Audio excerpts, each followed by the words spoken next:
Hello everybody, it's Sunday and today, allegedly, is International Lace Day. Now, I keep writing the word allegedly after that because if you Google it, tells you that Lace Day is the end of September. However, there is a Facebook group encouraging everyone today to be seen to be doing lace making. So I'm just really confused. Is this, is it like the Queen's birthday? She gets to have two, Obviously she's dead now, but you know what I mean. It does feel a little bit odd. Because, I'm not going to say Google's perfect, because of course it's not. But when everything it references September, and the only reference to today is this Facebook group, and they encouraged everybody to register. And one of the things that I am quite glad of is when they had you register, they asked for a location. Now, I assumed while they were putting dots on a map that it was going to be approximately dots on the map.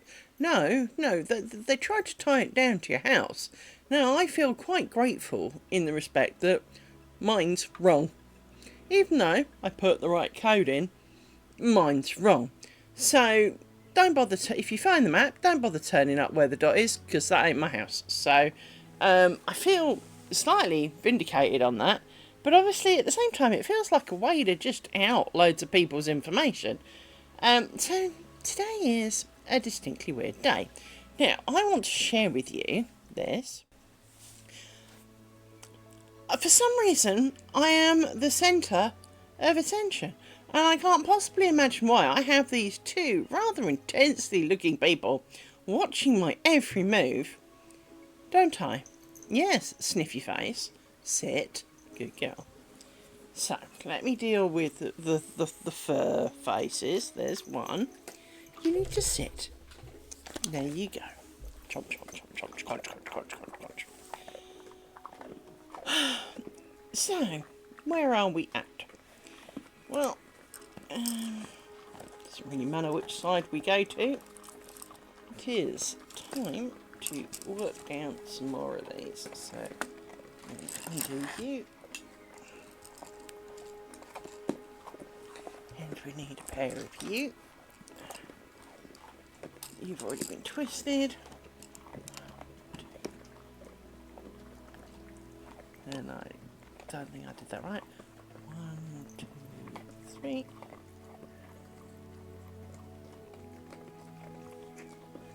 And you go there. 1, 2, 3. Right. So,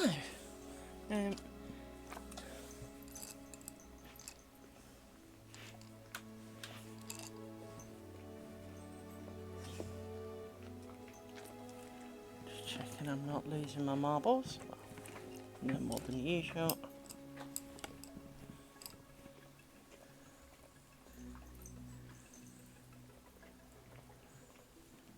a bit short in by my standards.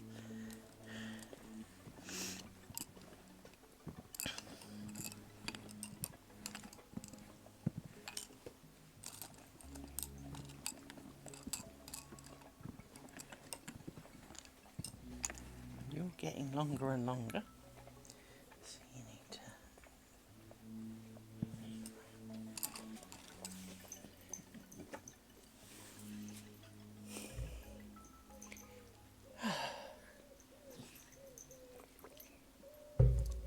So, you're a bit long, we'll shorten you as well.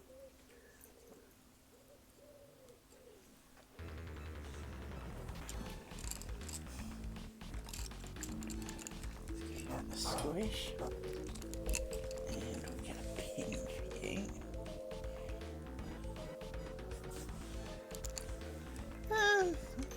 We're doing alright. It's a bit cooler today, so that helps. As I'm sure you very much understand. When you're not permanently feeling your body parts melting. Now, some of you are not... There it is, that's the one. So yes, we're doing all right. We're doing all right. Yes. Still not exactly cold, but it is kind of like, well, it feels like 10 degrees less than yesterday, so, you know. I'm not going to pretend that's not a welcome thought. Because it was just too hot yesterday. Even my late night stream, it was still too hot. I didn't go as late as I normally do, just because A, it was so hot, and B, it was so hot, you know. And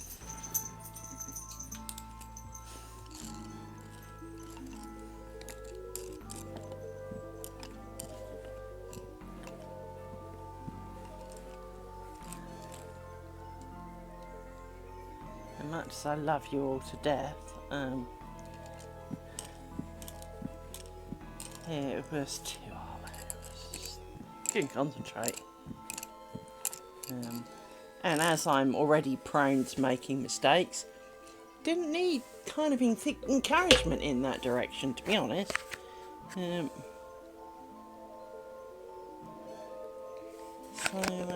yeah.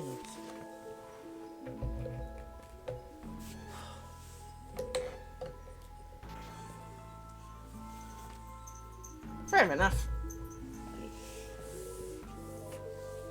Yeah, I gave up just after midnight, kind of sometime.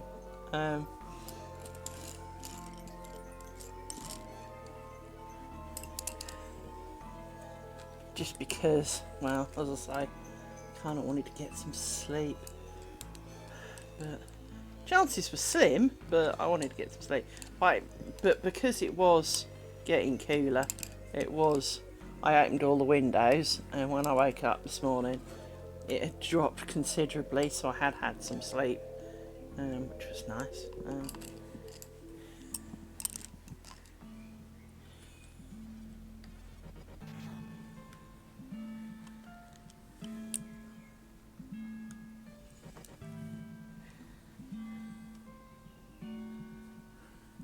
Cool.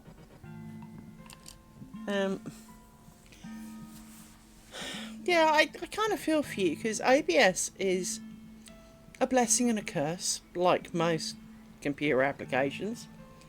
But it does do some really useful things, and allow you to have elements of,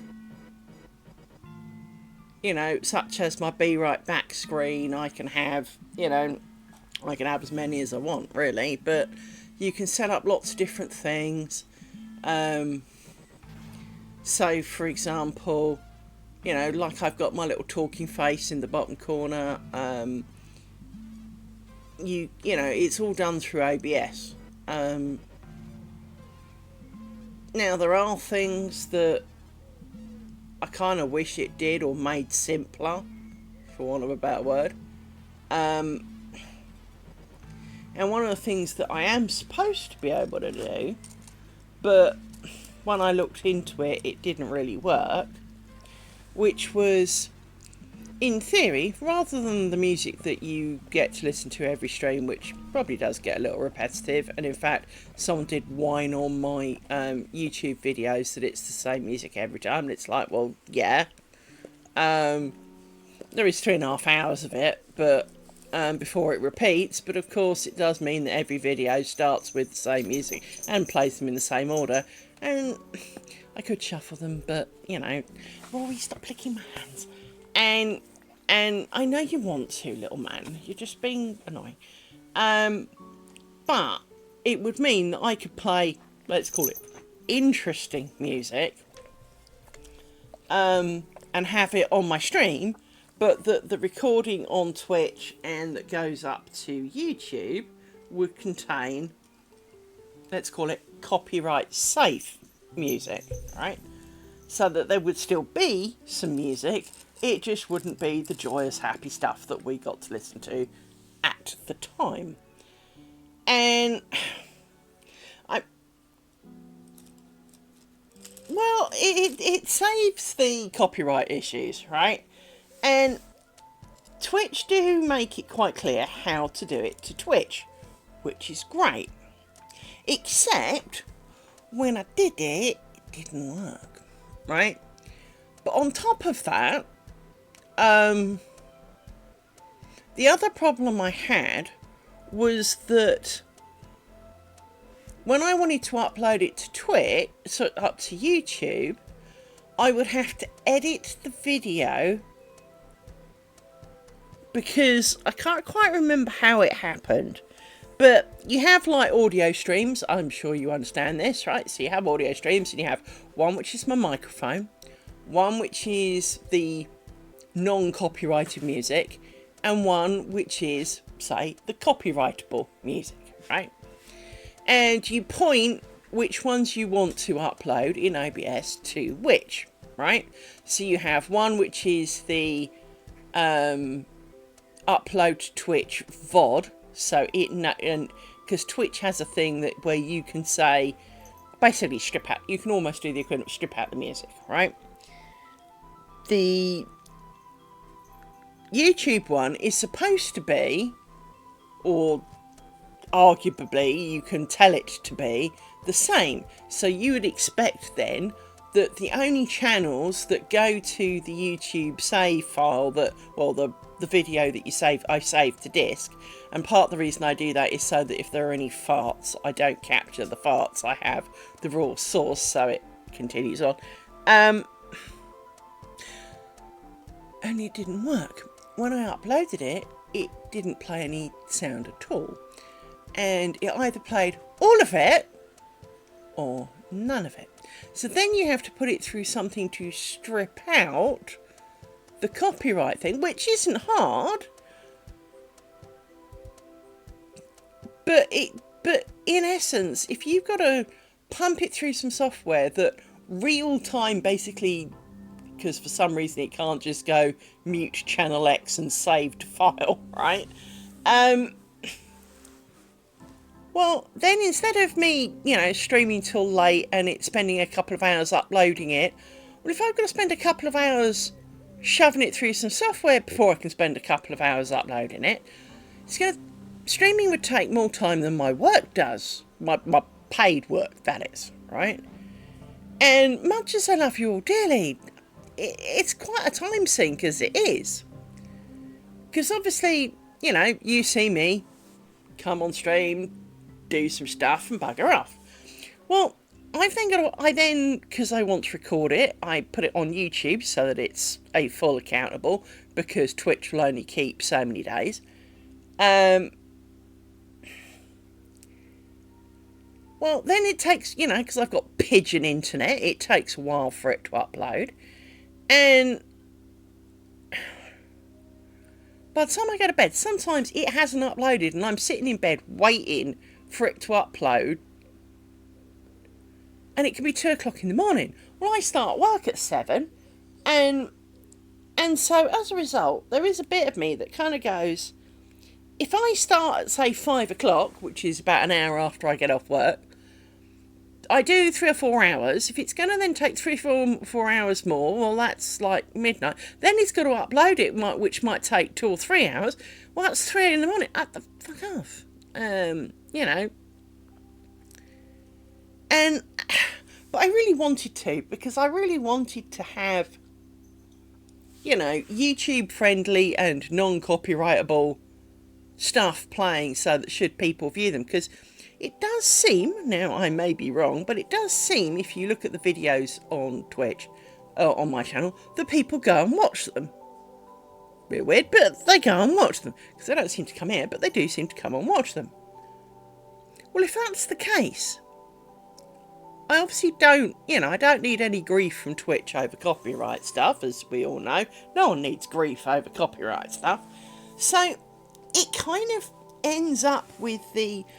And like I said to you, one of the biggest problems about streaming is it's really difficult to practice. It's really difficult to try stuff out because, well, you really don't want you know, if you want to do a quick bit of streaming to, you know, this is a test, here's some music, you should be hearing this should be saving to disk, end the stream, do all the things that you want to do with it and see what you've got.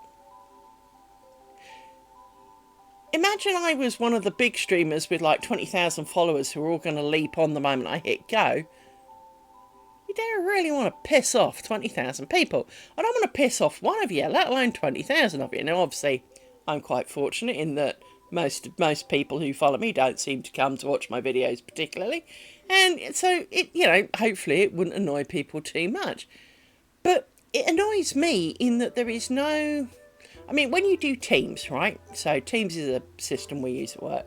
When you have Teams, you can make a test call. You can basically phone up a bot. You have a test button, right? But it basically phones up a bot.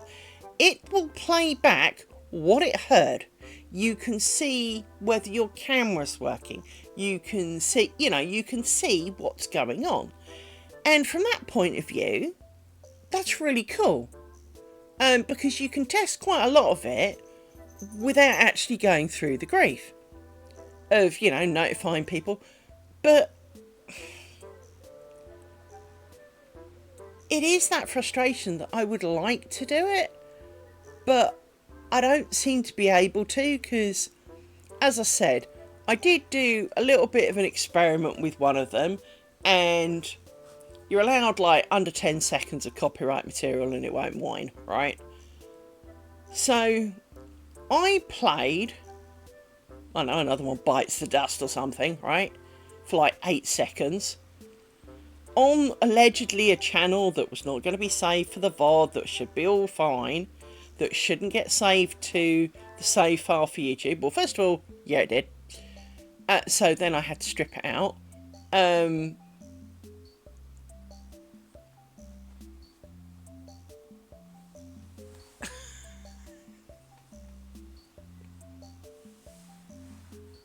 Thanks, but I think it's one of those things is that you kind of need buds to help you with some of that, because it's like, how many times have I started my stream and a Windows update has screwed it over and I can't tell if you can hear me, I can't tell, you know, it's been a jerk and I can't see, you know, because I don't hear the music that you hear.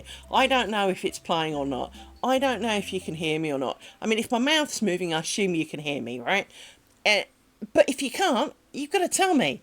And that seems really, really wrong.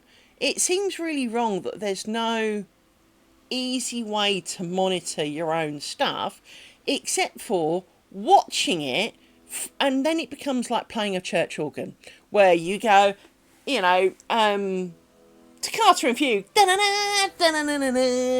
and then the actual pipes start playing it. You've moved on. And so if you make a mistake, you really screw yourself up. If you've never played a church organ, you have no idea what you're missing, right? It is the worst thing you can do to yourself. These people are insane. And the bigger the church organ system, the worse it is, right? To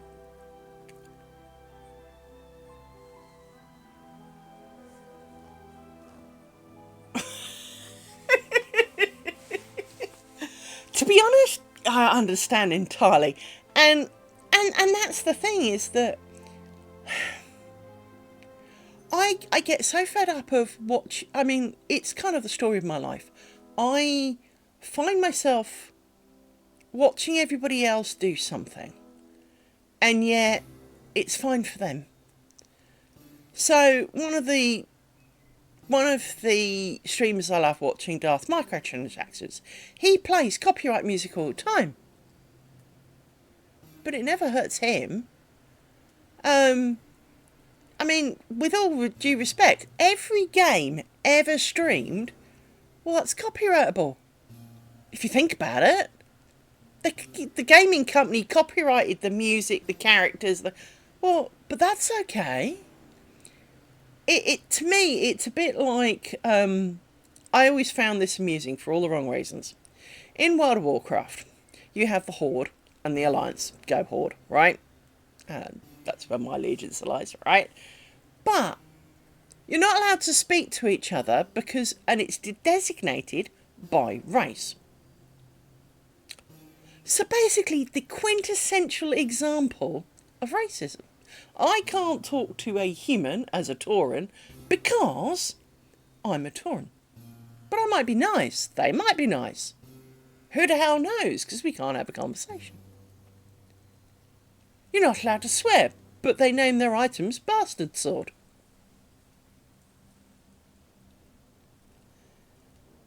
And you kind of going, but they have a very high, well, a very low tolerance, depending on which way you think about it, for racism and stuff. But your whole game's based on it. So I find the whole streaming thing a little bit brain farty because, you know, I want to do all the right things.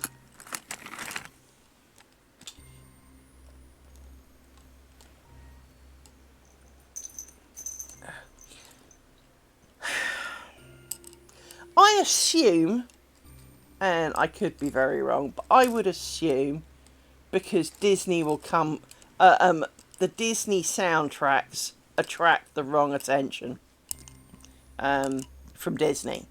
Disney will now. This is, like I said, all of the game is copyright. So surely streaming is a copyright offence. And while, because in copyright, technically there is no fair use policy. You know, for example, if you take the Amazon Smile, well, that's copyright to Amazon. Now, there are things. It's right, there's a big buzzy thing. Just wondering what it is. Can't see it though. Oh, it's a fly, it's gone out again. There are the strange rules about copyright is you cannot use a direct image. So, for example, in theory, photos of the McDonald's M is a bad thing. Okay? But if you draw it from memory, that's okay.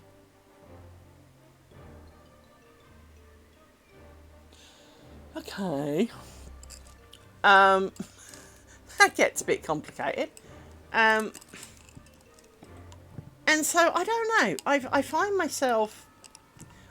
I mean, copyright, there's this whole reason why, of course, there are lawyers for this shit, right? And the answer is because, you know, if you remember, like, in the library, there was always a photocopier so you could take a copy of a page of a book. Well, that's breach of copyright. But at the same time, it's highly unlikely that said people are going to come for you for taking a picture of one page, but at the same time they have the right. Now they've got to know you did it.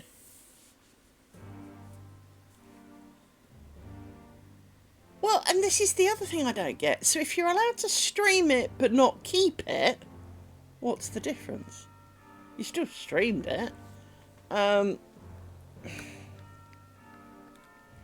As I say, this is I don't understand. I don't fully understand the nuance between it's okay to stream with it, but you can't keep it. You can't save it. Well, why not?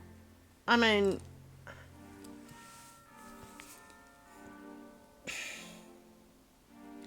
unless you're pretending you wrote it, everybody will recognise, you know, another one bites the dust, right?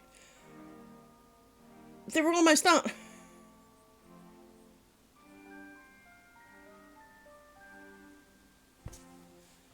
Well, and I think that's fair enough, but when you've got something that is frankly universally recognised, it's not like you're pretending that you wrote it. It's not like you're pretending that you owned it. You know, it's... I mean, one of the things that an awful lot of people forget, at least in this country, is that when you're at work, if you play music while you work and other people can hear it, you, i.e. it's not on your headphones, you're required a broadcasting licence. Now, it would also state then, well, surely if I have my radio or something on loud enough in my garden and my neighbours can hear it, surely I need a broadcasting licence then, because, well, other people are listening to stuff that I am arguably broadcasting. No, you don't. All of the takeout shops that you might go in that have like a TV playing in to amuse the staff during quiet times, they need a broadcasting licence. I used this to great effect when the football was on one year, and someone in our office kept putting it on.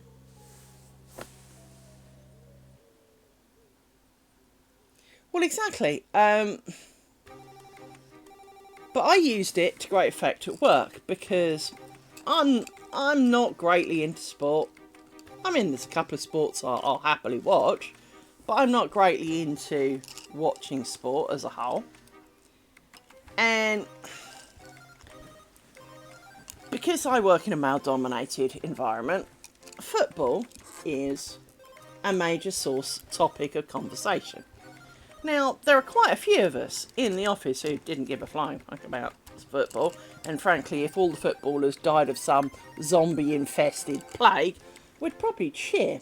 But, because they're overpaid and they're all girly, wuss bags. But,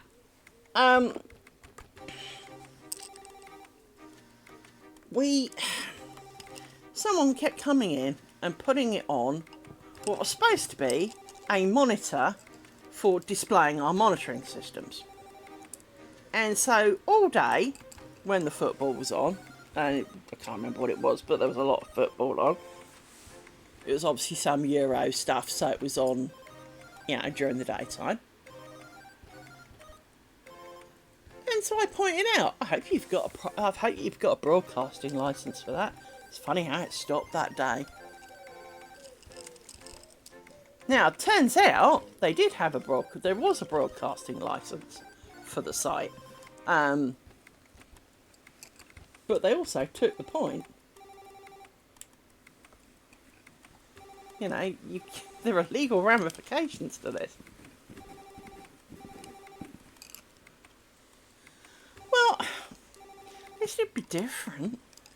At least you're not talking about people who earn more in a week than you and I will see in many years, and kind of like house money a week.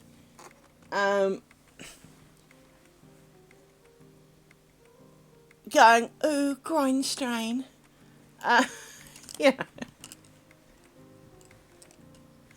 Well,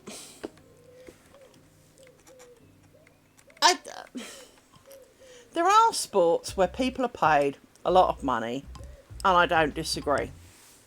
So, for example, some of the Formula One drivers are paid quite an astronomical amount of money a year. But they put considerable toll on their body. They are also at a reasonable risk of severe injury, stroke, death. And they have a very, very short lifespan as a whole in terms of racing. It is a young man's game. So with that in mind, I don't overly object to them earning quite a bit of money because, well, they're putting their lives on the line. I do feel that there is a little bit of unfairness when you consider that there are professions, shall we call it, where you put your life on the line, and they don't get anything like that amount of money, but they also kind of aren't necessarily, I'll say they're not necessarily choosing to do the job, but if you take our armed forces, yes, they chose to go to be in the forces. But at the same time, they maybe do not agree with where they've been sent to on any given occasion. But they have to go and defend with potentially their lives for the privilege. And yet they're not paid anything like that much.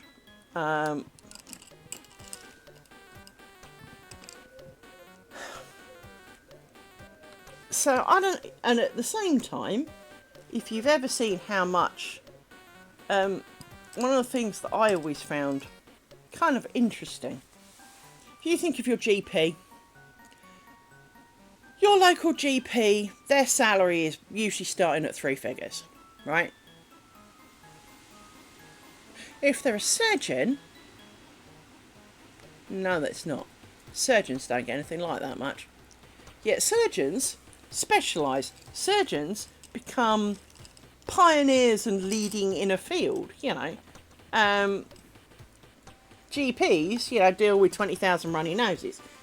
Now, the surgeon still has to have earned that qualification.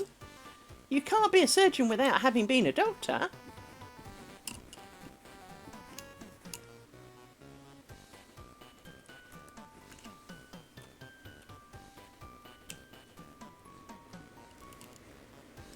So yeah, I knew when I had my knee done, I found it really surprising. So something like a 4-hour operation, repairing my knee. The guy who did it, a very awesome surgeon, was something like 150 quid. The anaesthetist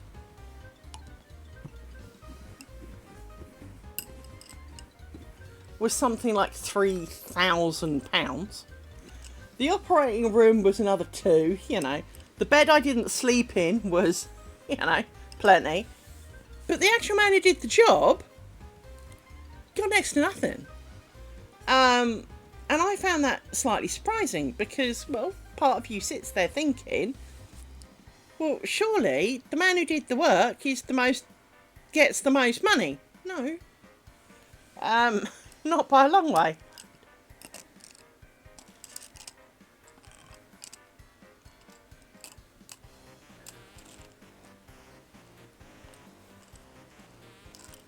So yeah, I 1, 2, 3, 4, 5, 6. So yeah, it is. The world is a very unjust place, and people are not paid a reflection of the work that they do, or potentially the dangers or skill that they have. They get what they get. And to be honest, this is something my ex-husband used to say quite a bit, is you don't get paid what you get your worth. You're not worth what you get paid. You get paid what you get paid. That's it. And there is a very true line from somewhere which basically says a company will pay you as little as it feels it has to make you to do the work, and as a result most people do the least they have to do to keep it. And there is an element of truth to that, I think.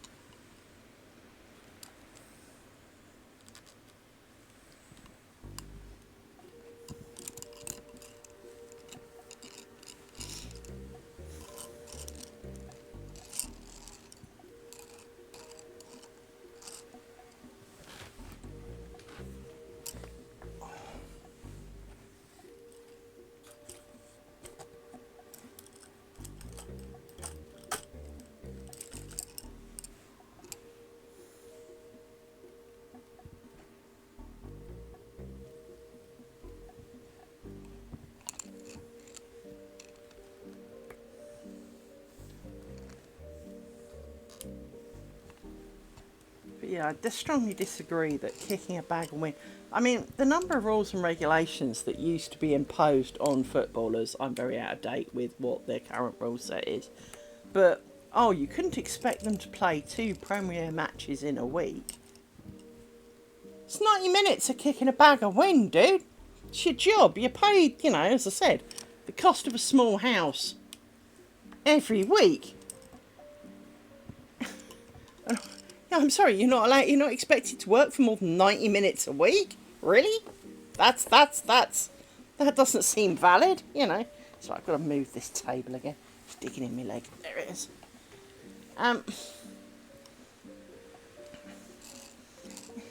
Doesn't feel entirely right that there are people out there working. You know.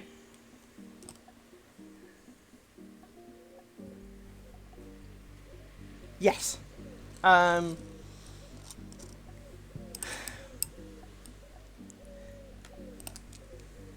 And as you and I've talked about as well, is the, you know, for those who are unable to do things for whatever reason, you know, despite all of the money they take from people who do work to help pay for things and all the rest of it, because of course a country has no money of its own.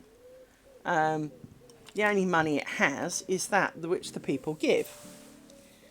And when you consider how much money they take off the average tax-paying worker, it is quite a lot. Or it certainly feels quite a lot when you've done your hard graft and you look at your paycheck. Now, some of it you don't mind. You know, the national insurance, you know, allegedly to go towards paying for your health care, and no one overly minds that, because, you know, it's usually only a maximum of about 500 quid. 1, 2, 3. 1, 2.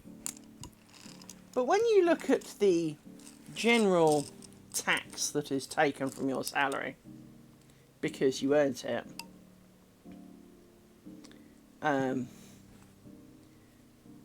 it does hurt, because you're sitting there going, you know, when you consider that should you have a car, you're paying road tax, but the roads are full of potholes. If you think of, say, you know, as you're a dog owner, I'm sure you've thought about this one. As a dog owner, oh look, spam bot. Oh, yeah, didn't come up with my message. Oh.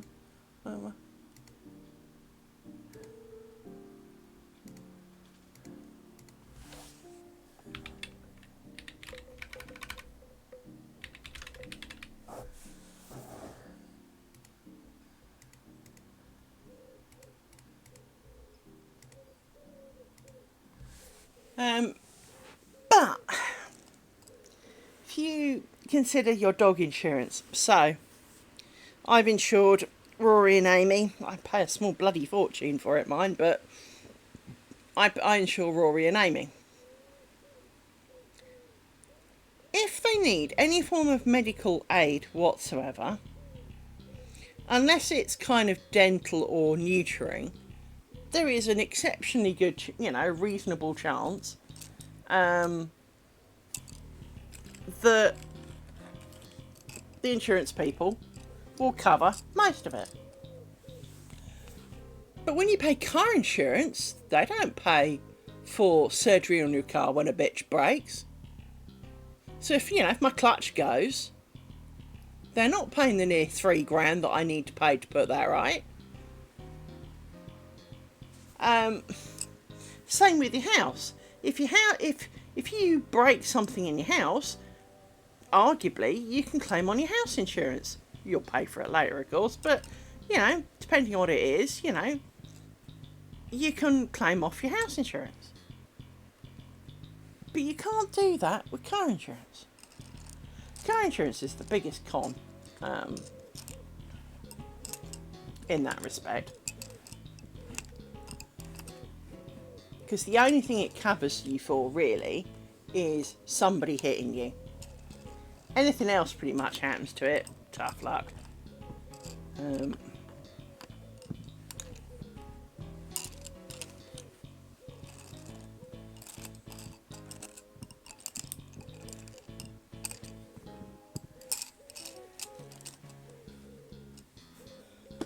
Someone must be having a barbecue and it ain't me.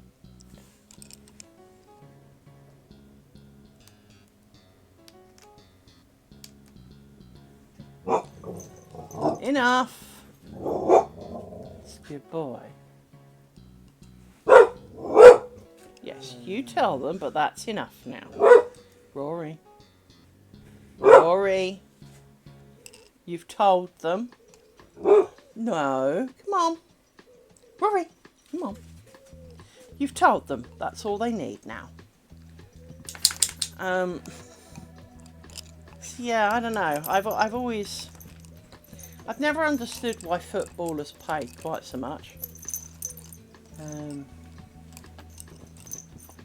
Because of course they don't just get paid what they get paid either. Well done, Rory. They get all sorts of deals for, you know, being seen wearing, doing, whatever, right? These people are minted, and yet they're the laziest bunch of people I've ever met, I think, in terms of what they actually do for their money. Can we not?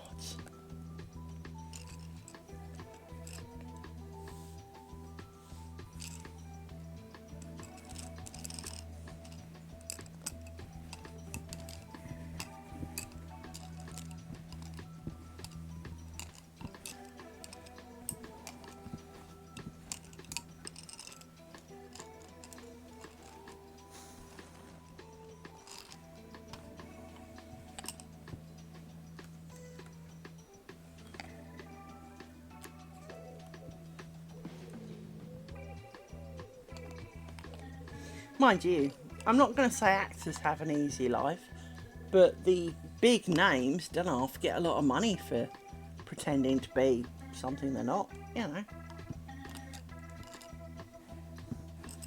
I mean, they've also got to be quite reasonable at it, or at least have a decent face, whichever way you think about it.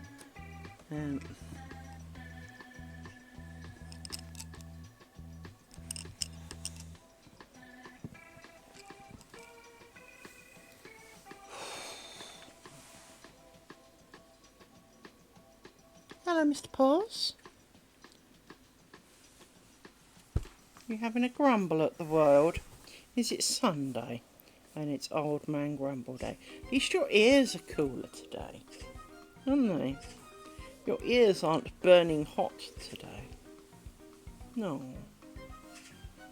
And your head isn't burning hot. No.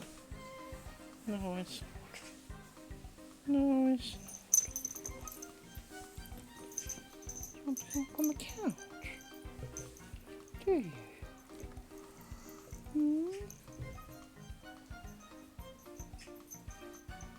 There's room for Rory's on the couch. Oh, hair flumps come out. Honey, you got a hair flump. She's a silly, isn't she? Isn't she? She's a silly girl. You've got hair flumps, Amy. I have. I know, Mr. Paws. If you'd let me do your claws, it would be a lot less painful for me. It would. It would.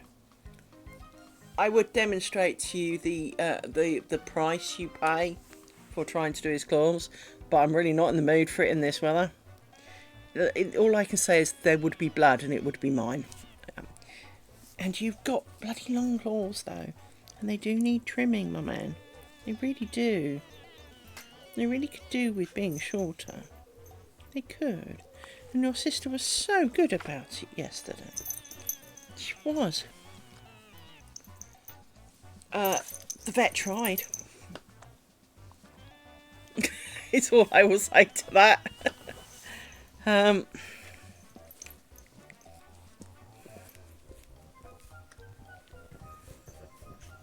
For some reason, it absolutely terrifies him.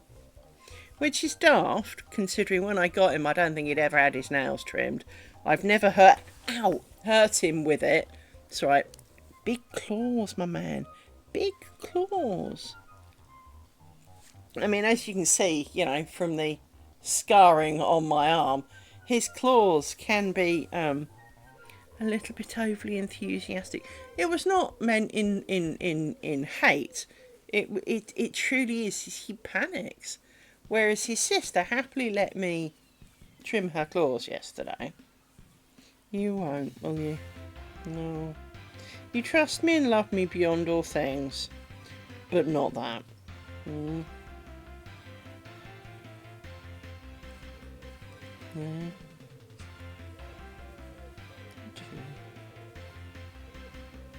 No, little man. Why don't you come up on the couch? Hmm? Why don't you come up on the couch?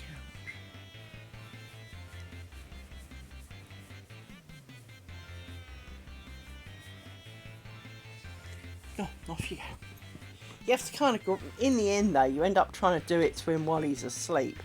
And of course, then he wakes up having had you do it. So then, of course, it builds the fear even more. But there are times when you have to do it because, you know, he's got dew claws and they can grow in a little bit. And, well, you can't just leave it. And, as I said, the vet didn't have any more luck than I do, so...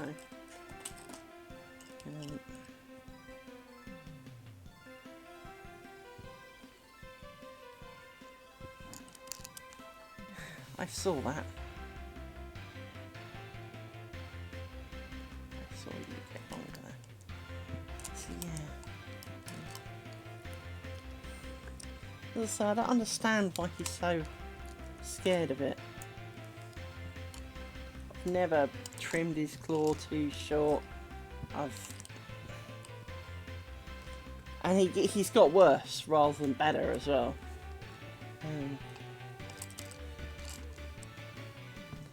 And of course, dogs being dogs, because dogs. If I took your hand and said I'm going to trim you now, you'd pull away. Dogs don't. They push forwards, which means you're far more likely to end up chopping their arm off at the elbow, rather than actually, you know, trimming the claws. Because they always seem to wait just as you're squeezing the trigger on the chippers to do it as well. They don't kind of yank in advance. They wait. You quarterly shut the clippers, and then they push forward really, really hard. So now it's up to their armpit in it, and yeah.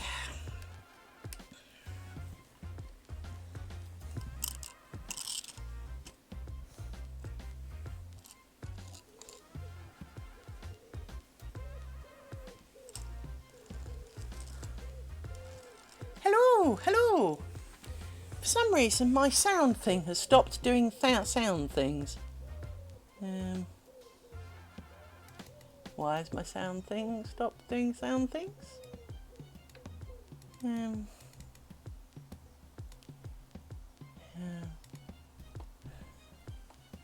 sound thing stopped doing sound things.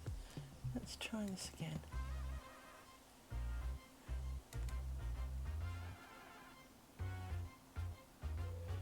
So, hello, you're allowed to lurk. Lurking is a good thing. Not entirely sure.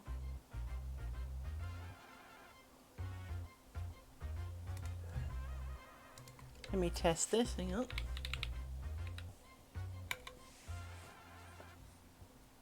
Oh, that's back in my ear, let's try that, there you go. So yes, there we go. Yes, lurkers are very welcome. Right. I'm going to do one more row. And the reason I'm going to do one more row is that time's up with, well, technically probably should be two, but let's do one at least.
slightly shorter.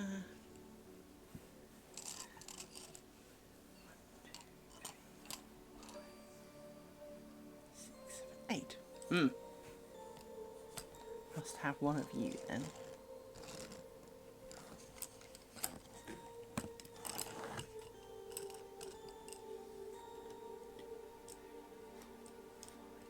Seven. No. Oh. Did I borrow one from you then? I must have done.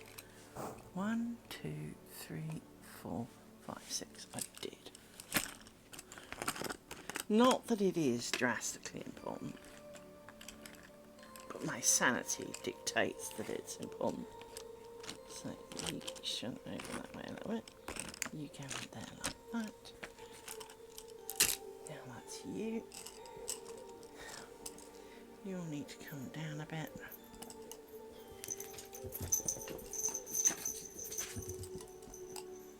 Bird in the garden alert.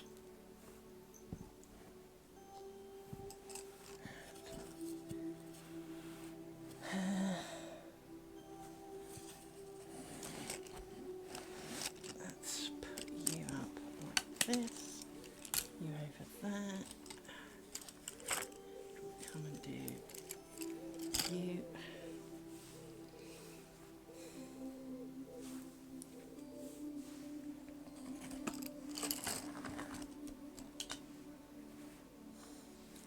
Don't need you for a while. We don't need you.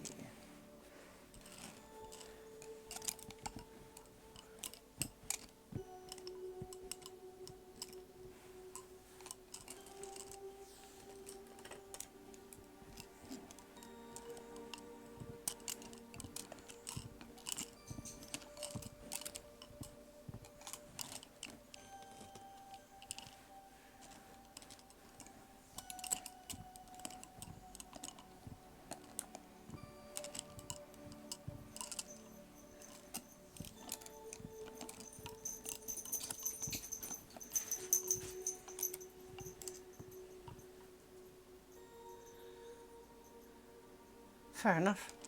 I can't hear them.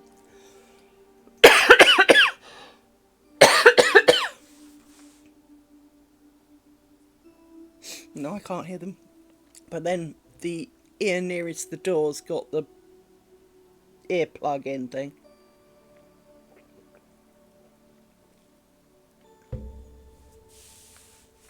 There are a lot of birds around here. Hang on.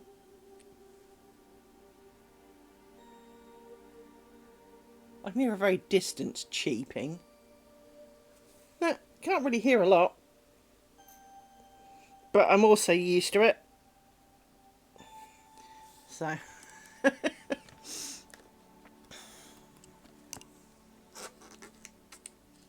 Though I do get some real noisy buggers. Usually blackbirds, to be fair, but I am not very good at identifying birds through birdsong. But I do know when the green woodpecker, because he sounds like he laughs. We have a nightingale,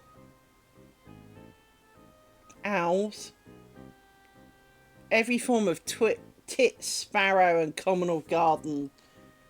We have buzzards, we have sparrowhawks, we have great spotted woodpeckers, we have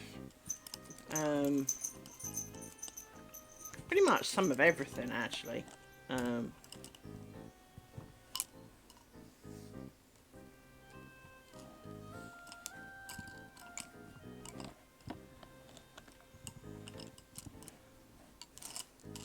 I actually had to stop putting bird food out.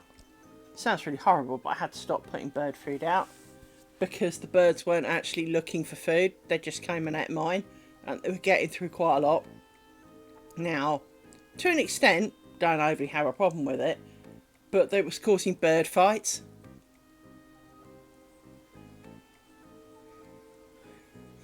They can be really loud. I don't remember as a child associating a lot of noise with blackbirds. Sparrows and starlings fighting over stuff. Lord, yes, they're like a bunch of teenagers. Um, but I don't remember as a kid going, "Oh, there's noisy blackbirds." But they can. They really can be quite disturbingly loud.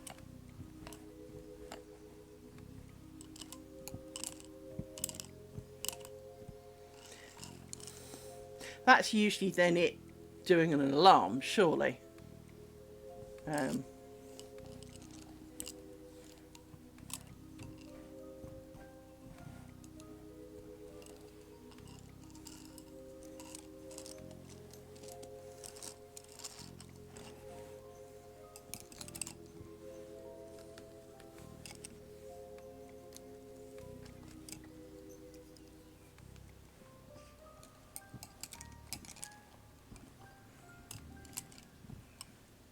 I can hear some birdies though.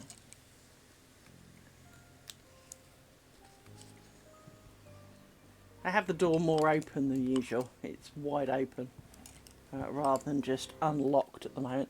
Just try and let some of the hotter air out and the cooler air in.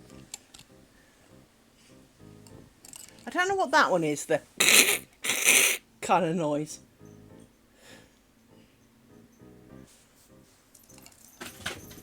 Hello, Rory.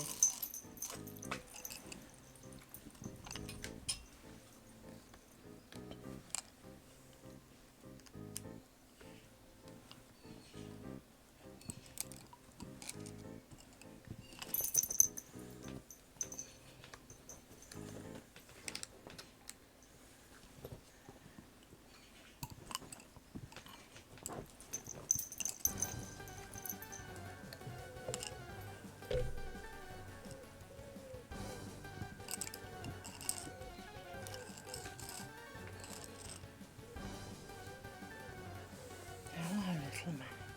Why don't you come on? Hmm? Little nose? Oh, little man. What are you doing? Hmm?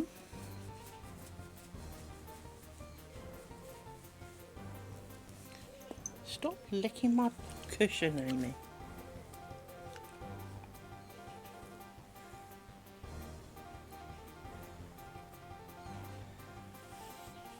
I love little sparrows and blue tits and all of the much, let's call them the small, they're all roughly the same size, let's truly be honest. So all those small little birds, right? I really love them because they just chatter away, and it's like listening to a bustling hall of people who are slightly excited.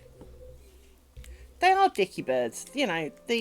But you listen to them and they're all kind of like, "Oh my god, have you seen this? I mean, did you hear about that? Oh my goodness!" And that's exactly what they sound like. They sound like a bunch of old women that have got together and they're having an absolute scream of a time. And I love that because, as you say, it's a very light-hearted, happy thing.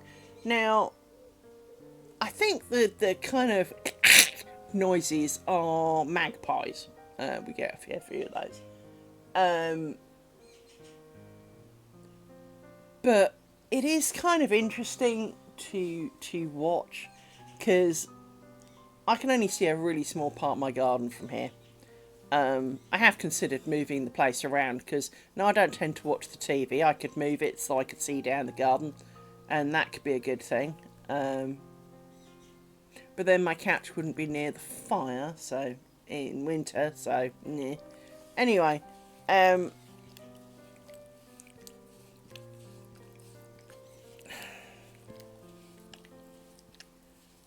Rory needs to lick my hand.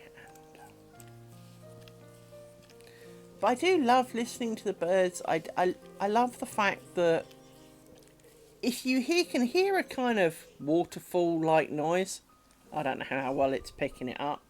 That's actually the motorway, but it sounds more like a waterfall. It sounds more like running water.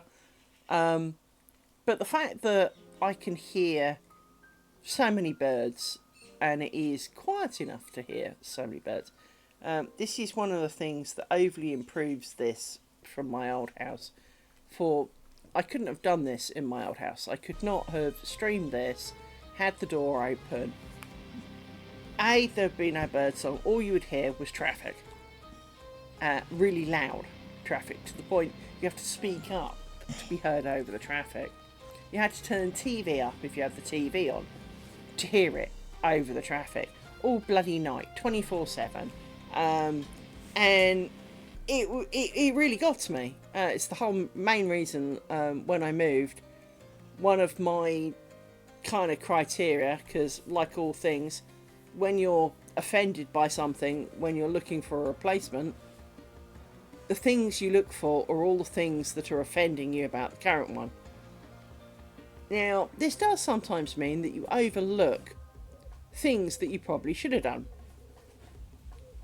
However, I really upset one of my friends when I came to view this place, because I came to view it, I'd had a good look, I'd done a quick drive-by to see where it was, got out, did the whole what can I hear kind of thing, right? Because there is actually a main road. Now, occasionally you will hear some idiot trying to break the land speed record on it, which is a 30, by the way.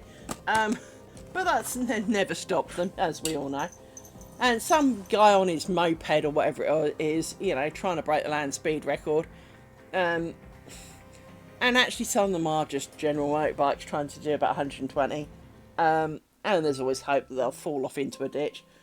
But it is kind of interesting to have the peace and quiet. Now, there are trains that you can sometimes hear. There are planes. Oh, dear God, are there planes? Helicopters. Was that my parcel arriving?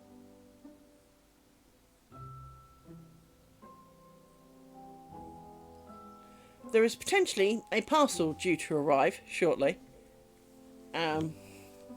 Although I'm not entirely convinced that DPD will deliver on a Sunday, but maybe, maybe not. You know how it can be. It says they're going to, but what usually happens in more of these scenarios is that it says it's going to arrive today, and it will be out for delivery, and then, because it's been out for delivery since 9:28 this morning, it'll be out for delivery, and then it's due between now and 4:30 or something.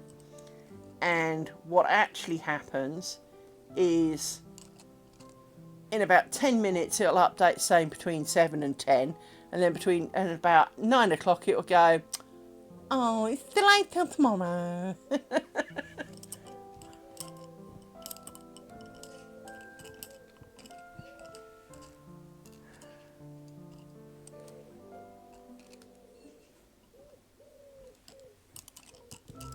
It's usually how it goes for me. So.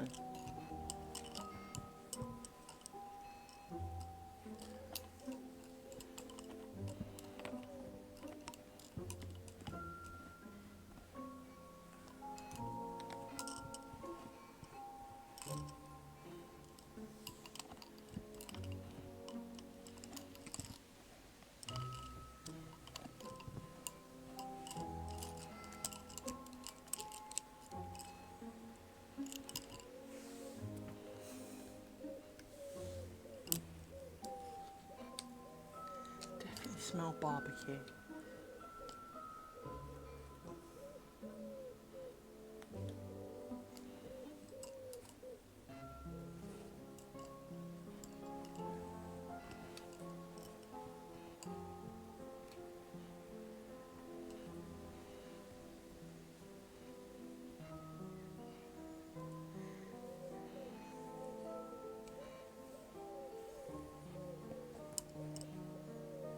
There's that one.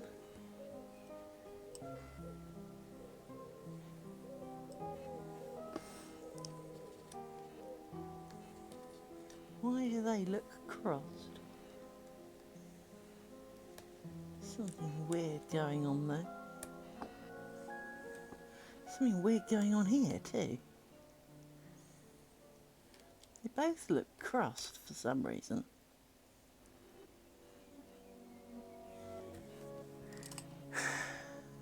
See, that's definitely the middle pair. And that...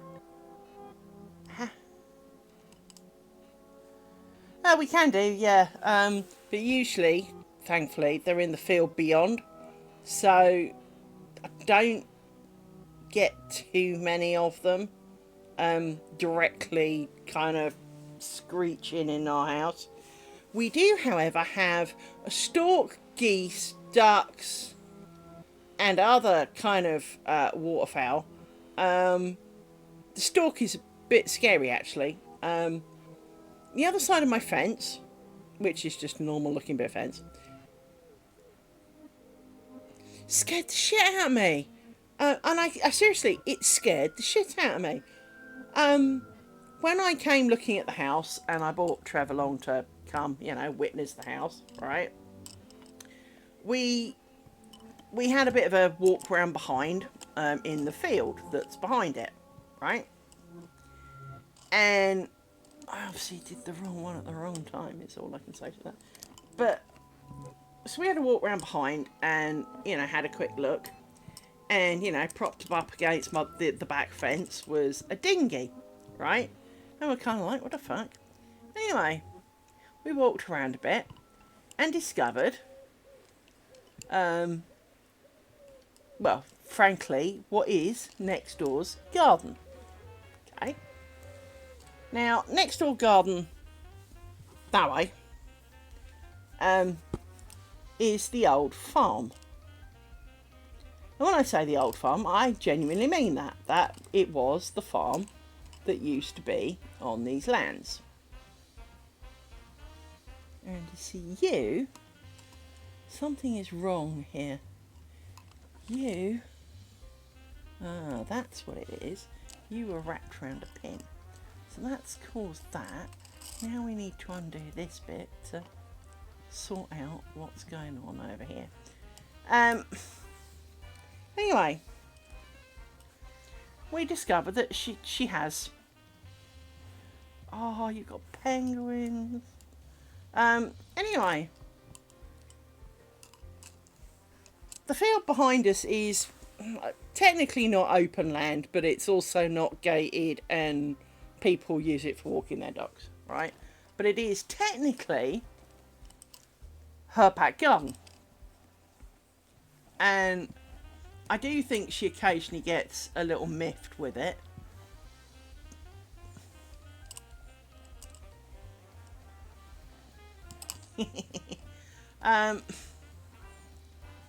Sorry, I just realised what's wrong with this bit now. Yeah, it's better. But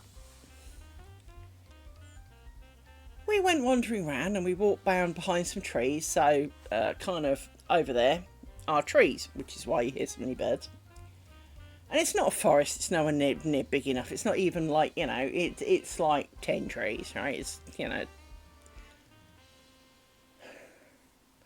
and came across the little, I call it a lake, because I don't know what the definition of pond v lake is, but when you can't leap to the middle, and that's why they have the dinghy, I'll call that a lake if you don't mind. So the little lake, it is quite a small lake, but it is, a bit big to call it a pond.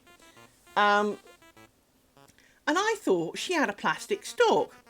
And, I thought it was, and I was looking at it, and it was very kind of fairy tale, to be honest. Immaculate garden with this little lake in it with a little island in the middle. The island is big enough that if I lay down and did a starfish thing, I wouldn't touch all the corners. It is a reasonable chunk in the middle of... hence it's a lake, really, right?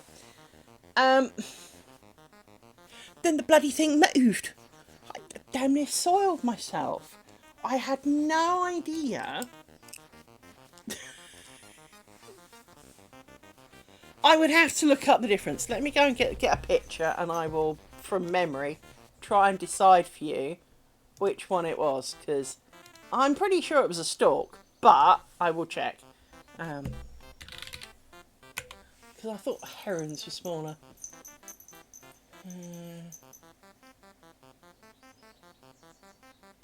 Yeah, that looks a bit small.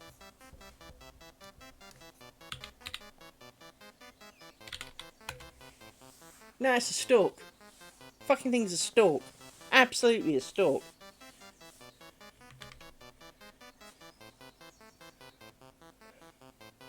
Yeah, I know what you mean. There are lots of birds, and you just go, bird. Yeah. Watery bird. Big bird. Little bird. Yeah, I know what it's like. But yeah, she's got this fucking stalk. And we've got, there's geese as well. She's got quite a few geese. They don't tend to do it so much now. But kind of pre 2020 and during 2020, the storks used to do scheduled flights. You actually could set your clock by it.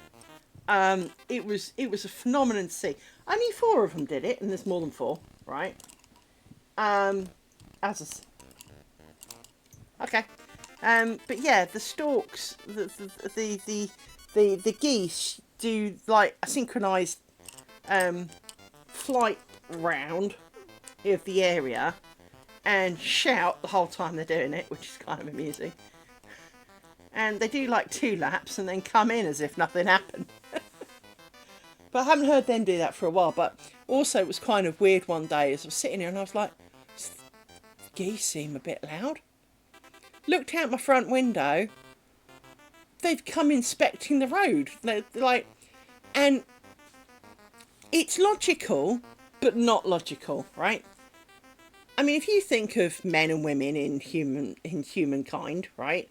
Men generally have a lower voice than women because they're taller, bigger, whatever, right? Now, in terms of animals, we don't tend to think of that.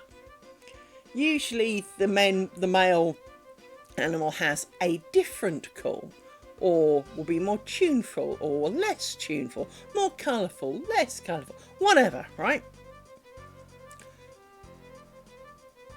The storks came out and it was like honk, honk, honk, honk, honk, honk. And it was the women doing the really high pitched ones. And it was kind of amusing because I'd never really thought that that would be a thing until I'm watching these pairs of storks wandering around with the women following up, kind of going, oh, I don't like her flowers. You know? I used to have 2 ducks that came to see me during 2020, and sadly, towards the end of 2020, Mr. Fox ate one, and well, the other one got very traumatised, and she was very upset. But it was kind of amusing.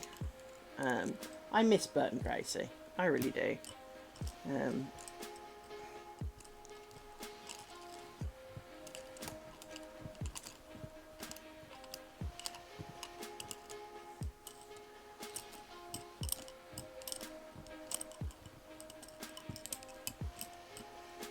Apparently the whole village was a little bit embarrassed to tell me, because someone posted that one of the ducks had been eaten, and I went, which one? And no one wanted to tell me that it was Bert who got eaten. And eventually my next door neighbour went, it was Bert. And I was like, crap. It was a very disturbing week that week, because Bert got eaten. Next door ran over Mr. Hedgehog, or Mrs. Hedgehog actually, I think, and Fiona the dog had to be put down. So there was a lot of death that week. It was kind of sad.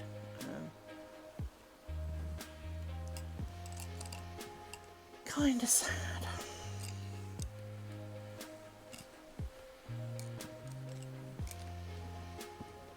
Everyone before their time.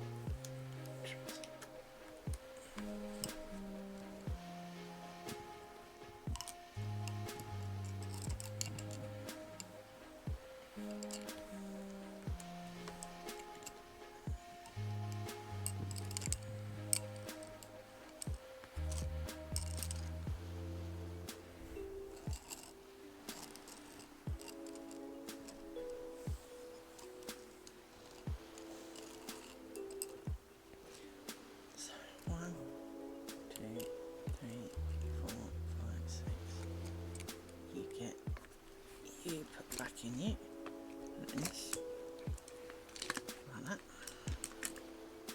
1, 2, 3, 7.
I was listening to something. Wonder where that went. Not to remember what I was listening to, but there we go. Oh, excuse me.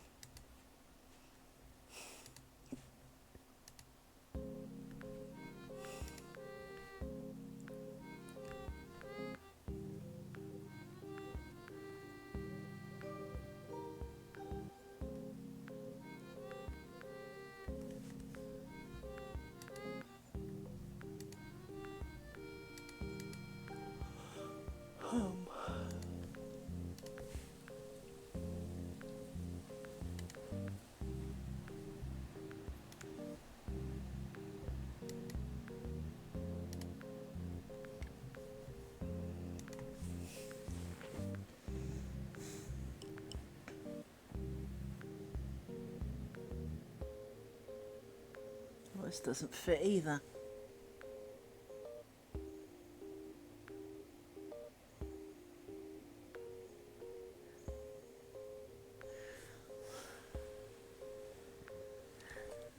Yes, it does. Brain farts.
Don't know what I've done to my left hip, but for the last few days, yeah, I know I've been grumpy.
He's at the wrong house, that's for starters.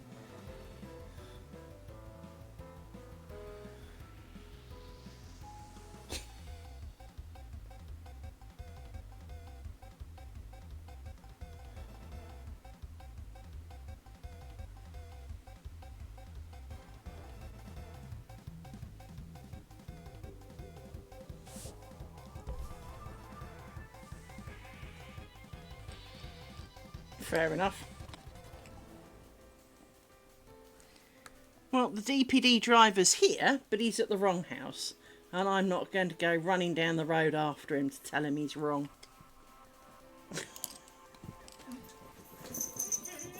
Hello, there he comes. It's just worked out he's at the wrong house. Hang on.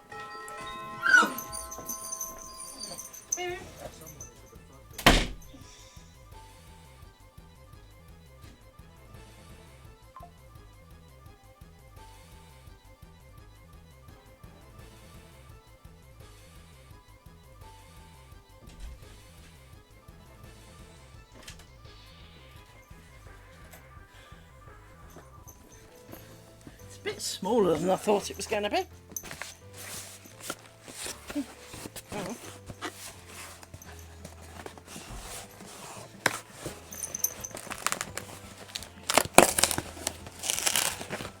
I ordered a new mouse mat because my one looks a bit like a war zone.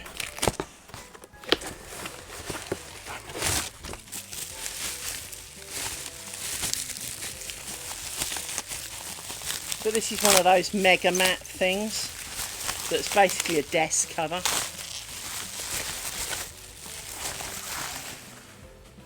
So, is it deep enough? Yeah, it is. Should be big enough. As long as they didn't lie about any of the sizing on it, it should be big enough.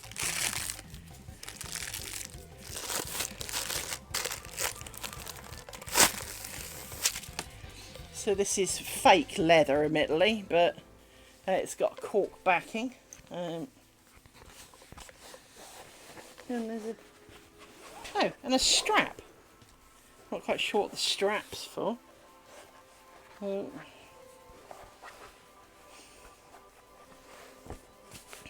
reason I got a fake leather one was because my current one is cloth, and well, as the immortal words of Thor come to mind, hand chum.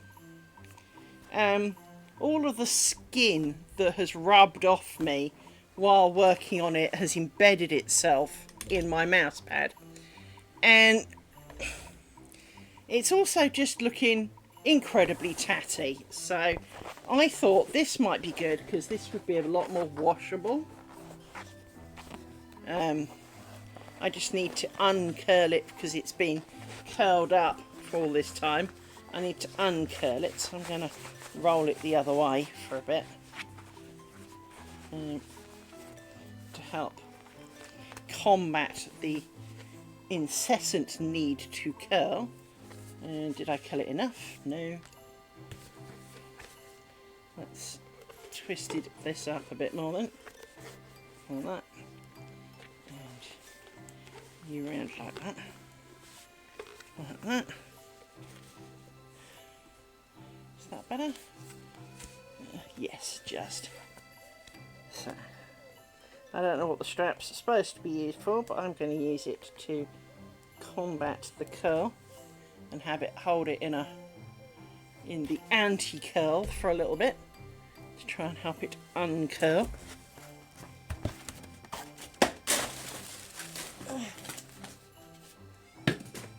Right. Oh, my hip's just gone clunk. That's actually a good thing.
Just remember to drink.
that.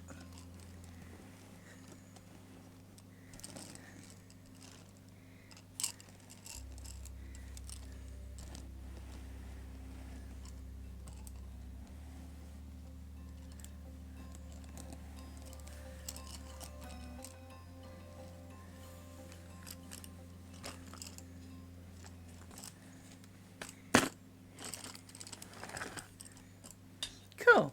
Fair enough. If only I felt such needs to clean.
It's getting hotter again.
Something go right here.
For some reason, the weight of these bobbins does keep this tension good, and they all look so much neater. It's kind of weird.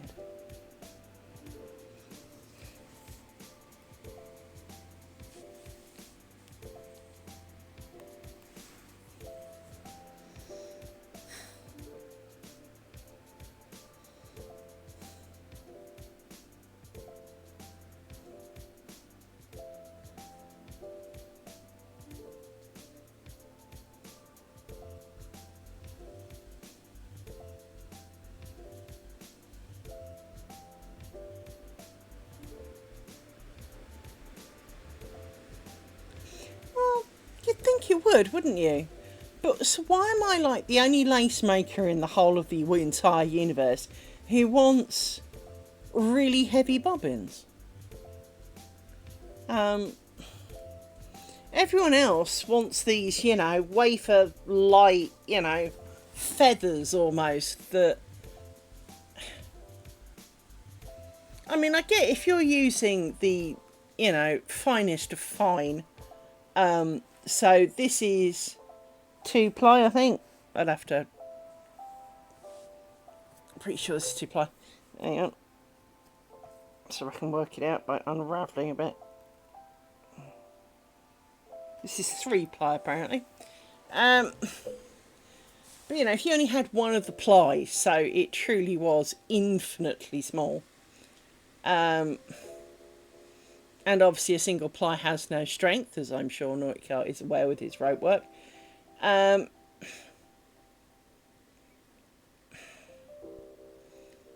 But, you'd obviously want very delicate because it can't. But I'm not going to yank on this, but I mean, if I give it a good tug, it's not exactly fragile. It just seems weird that I'm the only one who really wants this heavy a bobbin.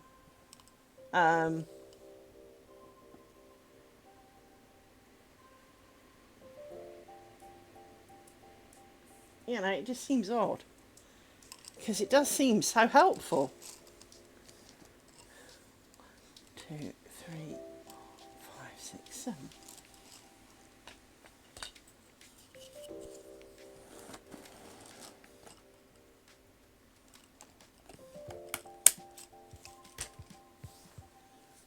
They just kind of stay where you put them and keep the tension, and so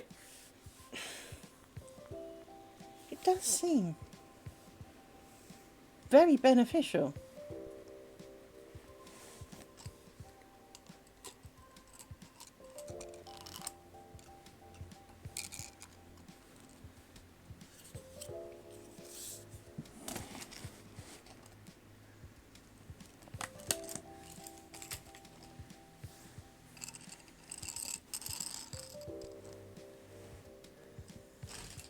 I saw that.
was not the right answer to that.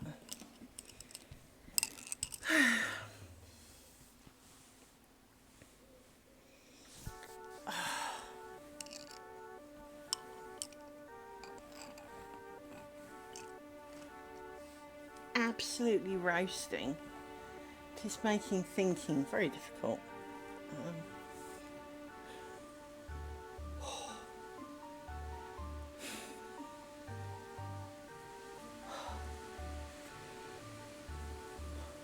I mean, there's a breeze outside, but it doesn't seem to be cool.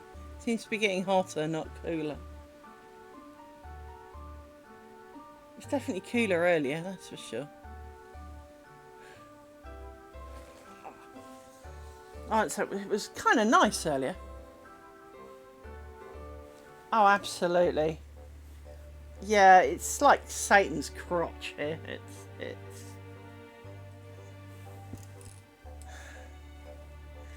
Whereabouts in the world are you? I got the impression you might be also in England.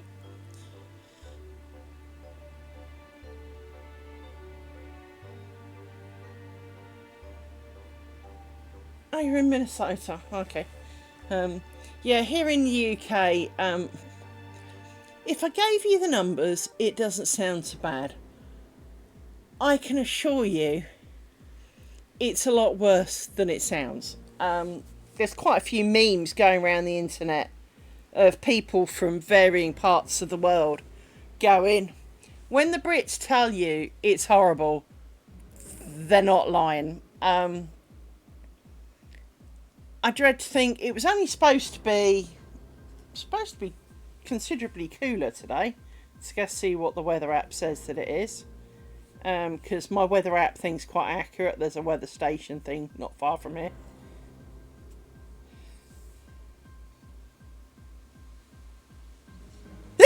Excuse me.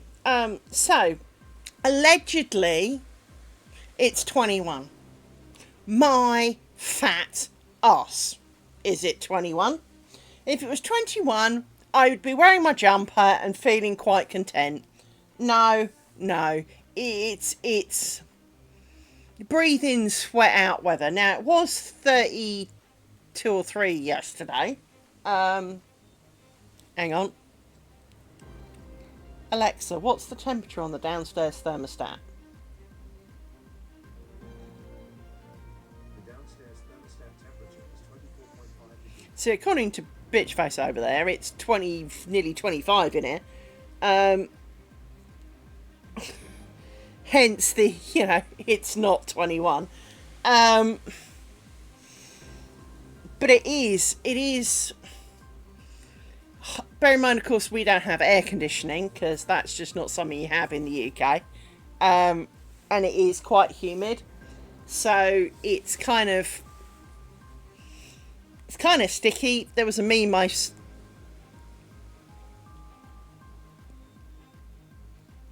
yuck is what I mean, when I was a kid, my dad and I went to Egypt and we went down to Aswan where it was like 40 something. Came back on the plane, landed at Cairo. Pilot announced, hey, it's 36 degrees centigrade, and we all went, oh, that's hot, and promptly got off the plane and then put jumpers on because we were cold. Heat matters. And that is definitely the difference. Because we never have AC. That's right, just about to screw that up. Because we don't ever have AC here, it does mean that we suffer from, we have nowhere to hide. I mean, we have air conditioning in offices, some shops, but not many, and usually not. I'm in Gloucestershire, which is near Wales, so it's kind of in the middle, and the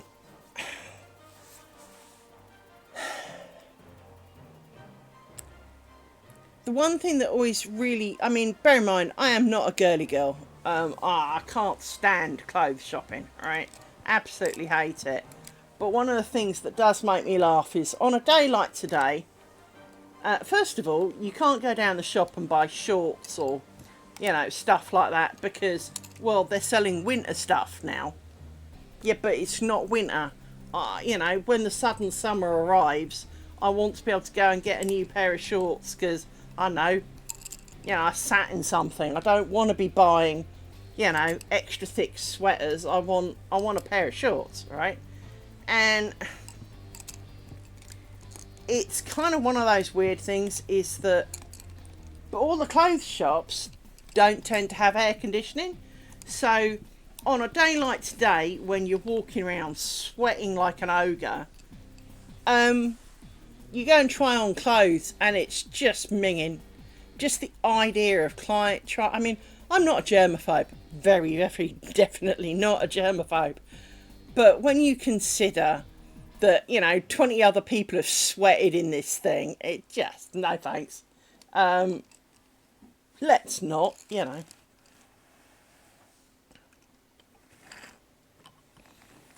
There are definitely times.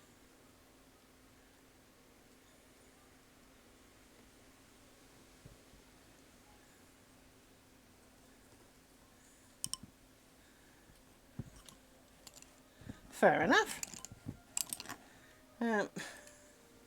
I must admit, like most British people, my knowledge of American areas is less, but then you have an awful lot more to learn about.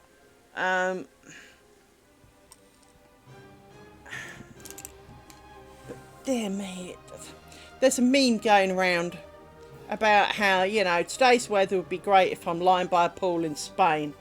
And this is the quote, not when I'm unsticking my ball sack from my thigh every 5 minutes.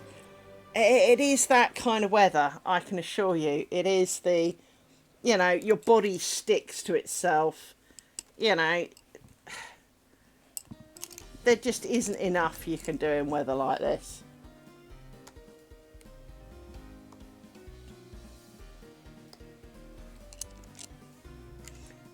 Well, there is that. And,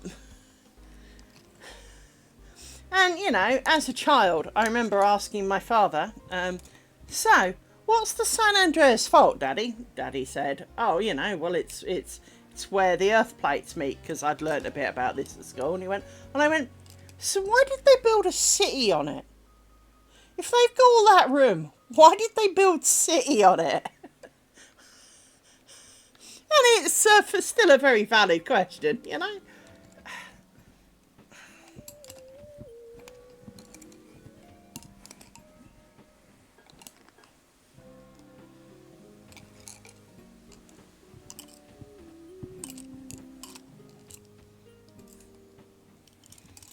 You know, it's no worse than the Egyptians, mind.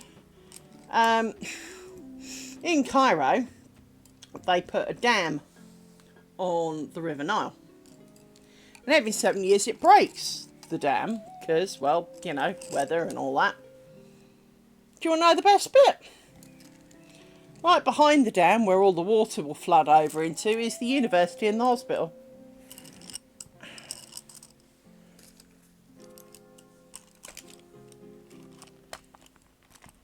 So from that point of view, you know, kind of, it's not just you that do it. Doesn't make it any less stupid, of course, but, you know.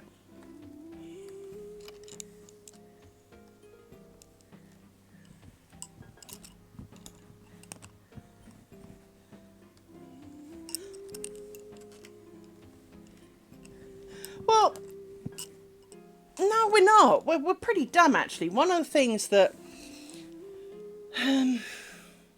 very un-PC, to be fair, but one of the things that I remember saying as a kid. So, in 1984, we all did Save the World, you know, Feed the World, rather. You know, we all gave money to various parts of Africa because they were starving. And, of course, they're still starving today, despite many, many, many millions given to them every year. Mainly because the government take it all. But, you know, despite that, animals die out. If their landscape is no longer viable, I know, you're a fish in a pond. If the pond dries up, you die, right? If you are capable of leaving said pond and going to somewhere else, well, you bugger off in search of water. If you make it, you live. If you don't, well, you kind of die. It is only humanity that sets up shop somewhere stupid and then gets really put out when it's not overly viable. And I don't mean it as a horrible thing against people in Africa, because obviously, you know, they don't have the same education, but the truth of the matter is that they're trying to hold back the tide, right? They're trying to prevent the world from turning, and it's not going to be a winning battle. My dad once said to me that a number of the illnesses that rampage around the world are nature's way of controlling the population. And if you think about it, it's kind of true. It does it quite effectively at that. But again, humans are the only things that kind of get really bent out of shape when diseases happen and you know, crowd control, shall we call it, is implemented by nature. And it doesn't mean it's, you know, oh well, sucks to be you know, but to an extent, you know, we have overpopulated the earth. It is not too surprising then when the earth kind of fights back a little bit. Now there's some shenanigans going on here. That's because you are on the wrong side of that pin. There we go.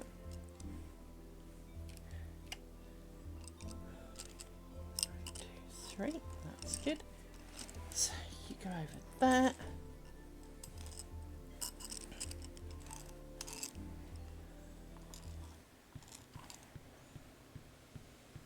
So I need to do a bit more of you first, really.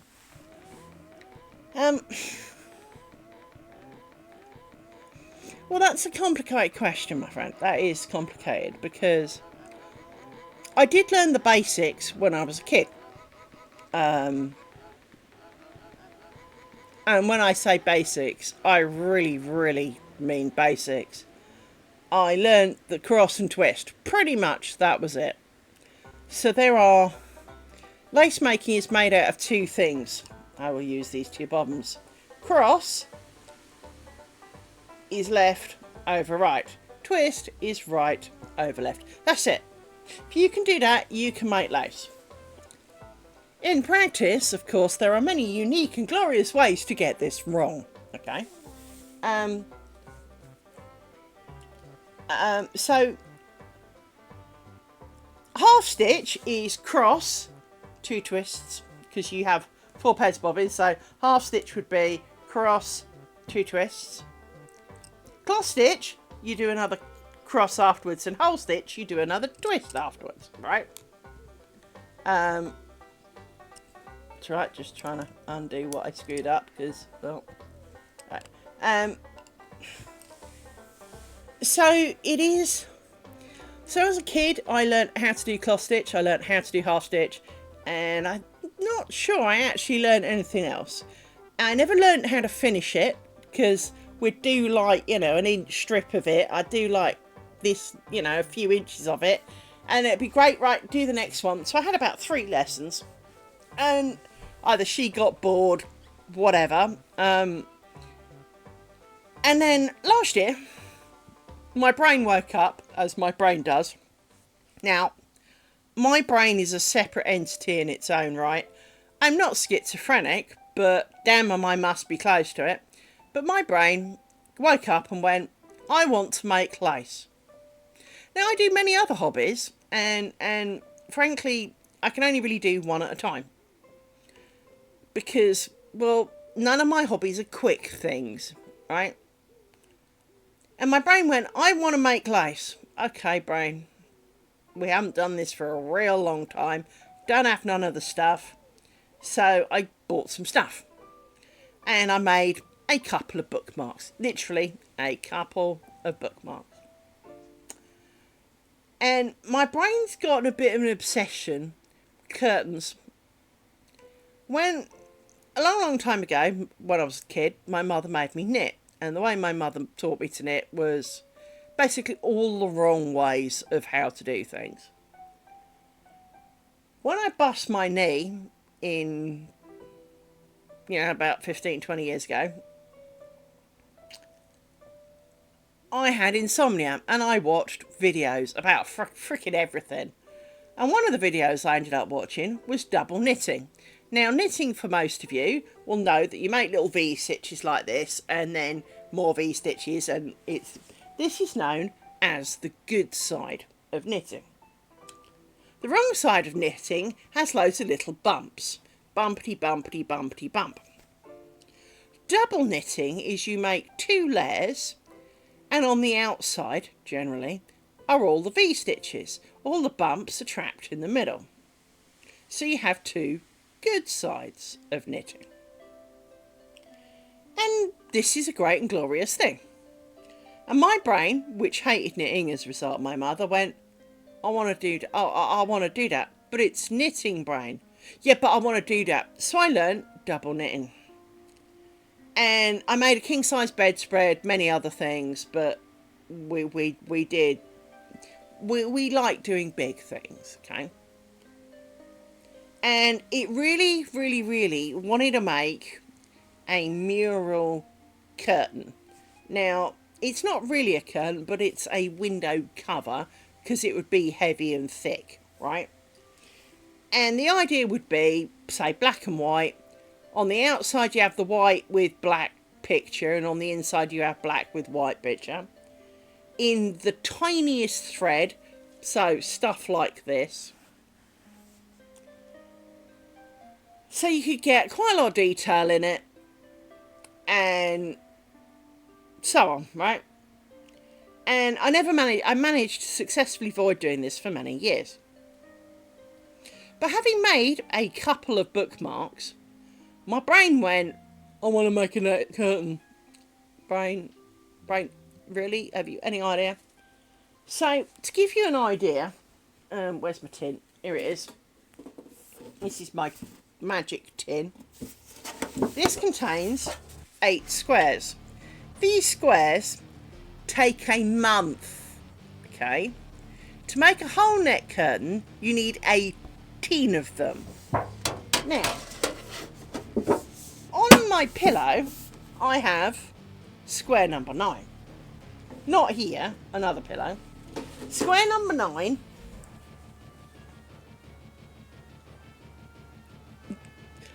Well, basically, yeah. Now, this is an audition strip. Let me show you its friends. Here are 3 strips which I have made, which are slightly shorter. Now, let me put them the right way up. There we go. So, this was the first one I made. And it's actually about the same size as the square. So, these 2, although not quite square, basically are, volume-wise, the same amount as a square, right? And I made these and joined them together because part of the reason I kind of went off the squares was because if you've ever seen crochet granny squares, I felt it was going to look a lot like crochet granny squares. Now obviously they're going to be lace, blah blah blah, but they will look distinctly like squares joined together.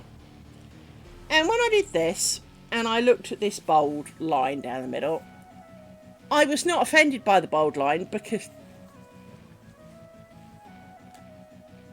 oh Lord, no, I have no patience. If you listen to the anger and the bile that spews from me as I do this, I have no patience. I have stubbornness. I do not have patience. No, do not mistake stubborn for patience. I then tried a different joining method of my own devising and came up with this one, which, while not perfect, as you can tell here, the join line almost just looks a little bit like a fold line, because basically it was, you make the little loops along the edges. You can't really see, and my camera's beard playing up, but if you look, there are little loops along the edge. Normally you make straight edges. Let me get you a square, I'll show you what I mean. So normally you make straight edges. Now, straight edges are great for an edge. Not so much for joining, because, well, two straight things joined together look like two straight things joined together. It's hard to deny that.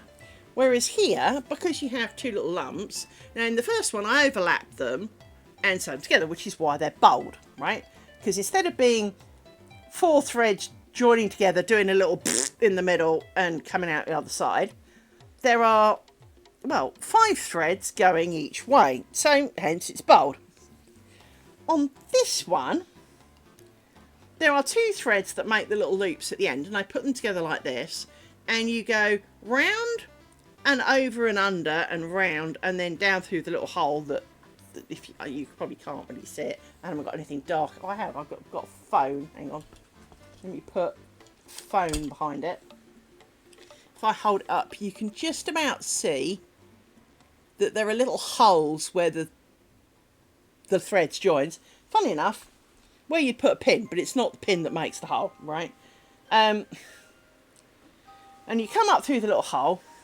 And so I did that kind of backwards and forwards, but only on this inner side here, not on the outside, which is why the outer one looks bigger, because it's not being shrunk by an extra thread. So although the kind of V, you know, if you think of, because they do end up slightly V-shaped, if you think of the inside the side of the 2 circles, so this bit here, these are all 3, but they don't really look it.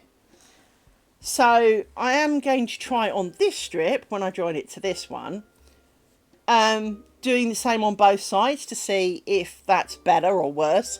Because to be honest, I can live with this because it just makes one look slightly big. It looks like a fold line. It doesn't look wrong.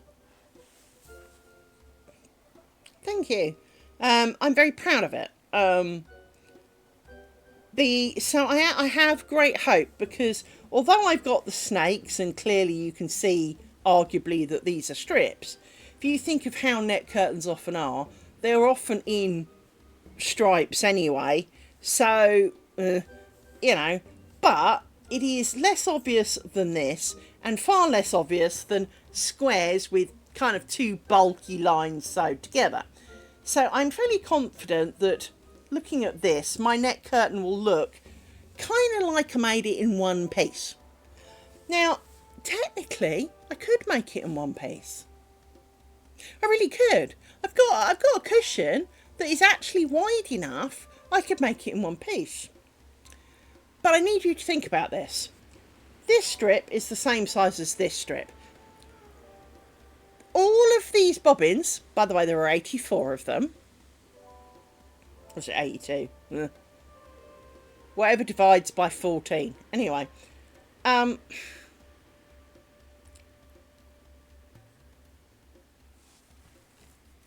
Exactly. Now, I'm sure you can imagine the idea of that many bobbins is a tad daunting. And, well, bobbins have a bit of a life of their own. They're like herding cats. And 1,000 of the little buggers, tangling, fretting, wandering, crossing. I just can't imagine feeling comfortable with that many bobbins. I'm not uncomfortable with this many, because I have magic sticks and you put a bunch in a stick. Now obviously with 1,000 you can put them in sticks, but that's still a lot of sticks. And moreover, being a lot of sticks, it works out as about 36 sticks of 14, right?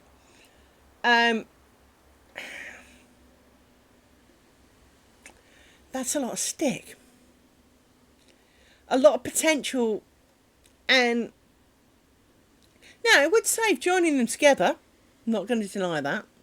It would mean that you could do some shenanigans where patterns cross in and out of areas and put pictures in it, and you could do a lot of things. Or you could bugger off and leave me to it. One of the advantages of making strips is that you have a small, repeatable practical, doable chunk, right? If you do an inch across this, which is roughly what I seem to do in kind of a day, right? You can see it's grown. If you then make, you know, the same small chunk out of something that's basically 50 centimetres by a metre, it's not going to show very much, is it? As a result of not showing, you become quite demoralised because you don't feel like you're making any headway. You're not going to suddenly have a good run one day and do half of it, you know? So with that in mind, we are switching to making strips because we can join them much better.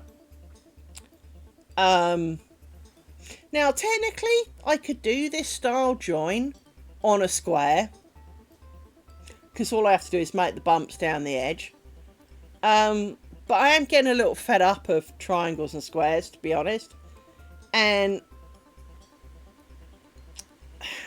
it's not meant in a bad way, but the ability to do the strip and do a metre of it, and I only need 6. And strips, for some reason, seem to go faster. I assume because there's less turning. And it's easier to keep your bobbins, because when you do a triangle, you have a flat pillow, and you work... I would get the pillow down, but it would get complicated. Actually... Oh, there it is. So when you do this on a flat pillow, for example, you start off at this top corner. So let's say it's there on my pillow, and I start there, and my bobbins are here. By the time I get to here, well, my bobbins still have to be here, so you're working with really short bits of string, right? And then the moment you turn it, these bobbins are like here, these bobbins are like down here somewhere, and they're all the wrong way around. Plus, one of the disadvantages of this is you need to have a join. With strips, because of the way the join is done, you make a strip, and frankly there are no obvious, you know, you can make the top. These have all got knots because, well, I was being lazy, but you don't have to do them with knots.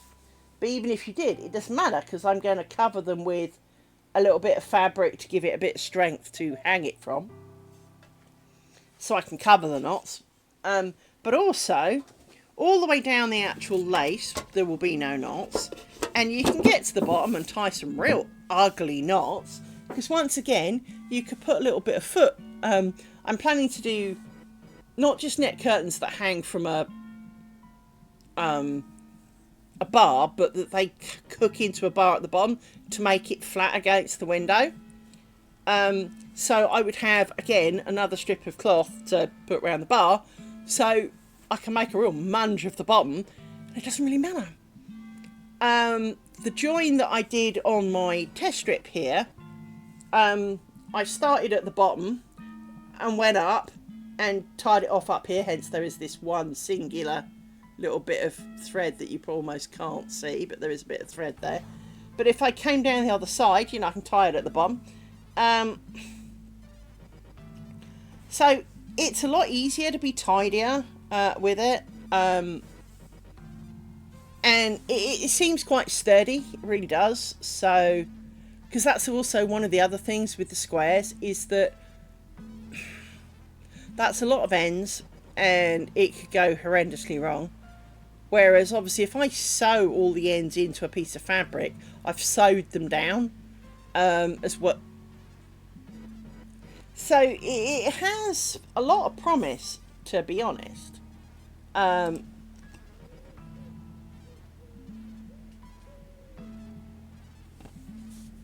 Just thinking about this.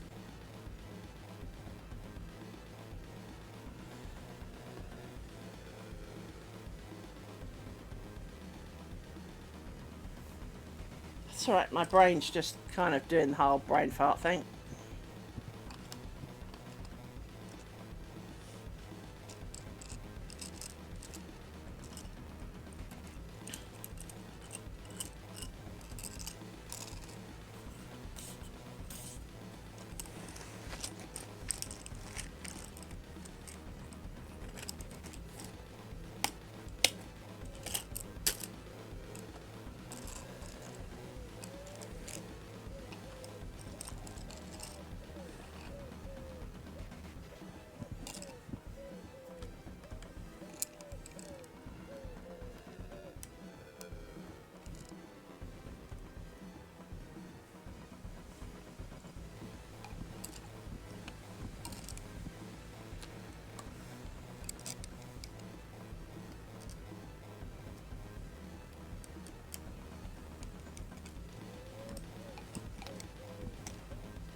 am so hot. It's really hard to do things when you're kind of in the mood, but just the sheer thought power that goes into, hey, I could, and you've sweated a bucket and your brain's going, but not today. That's where I'm at today.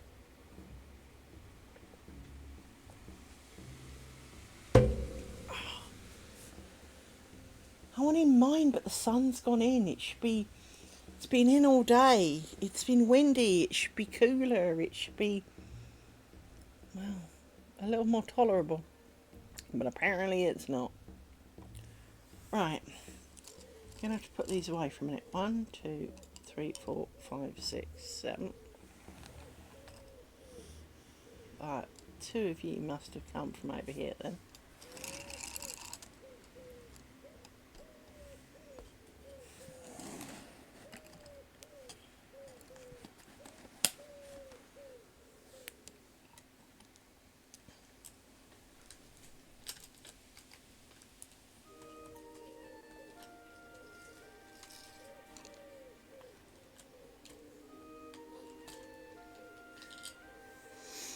So,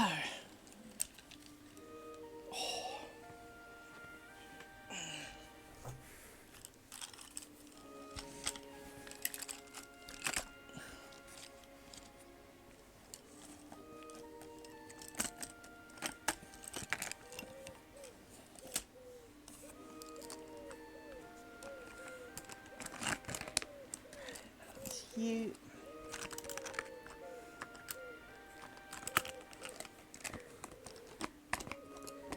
And you.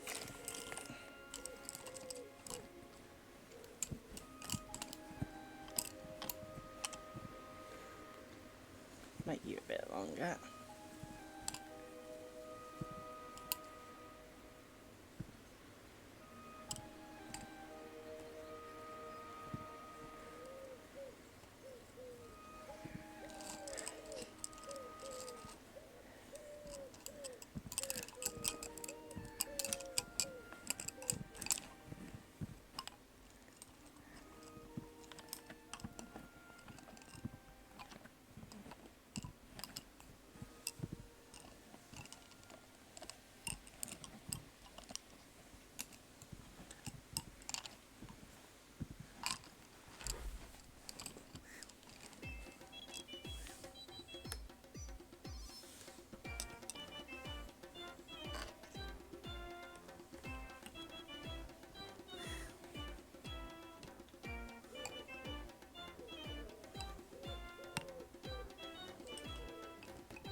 The only thing that is good about the triangles is it does have some clear delineations of good places to start and stop. Because it's got the individual chunks on it. Whereas this is much more of a continuous pattern. But it does mean I don't have to move things around, so I quite like it.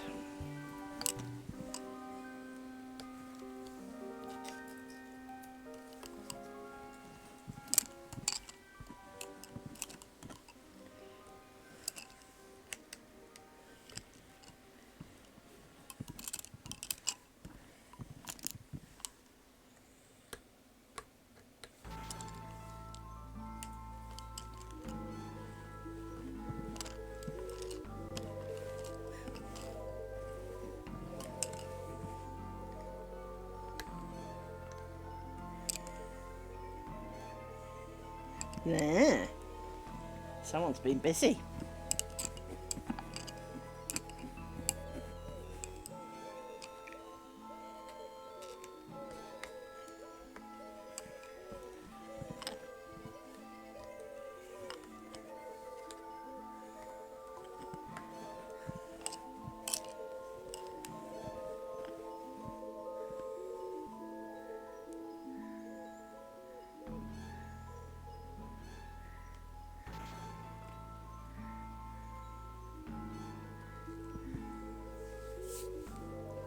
Fly's picking on me again. Mum, he's picking on me.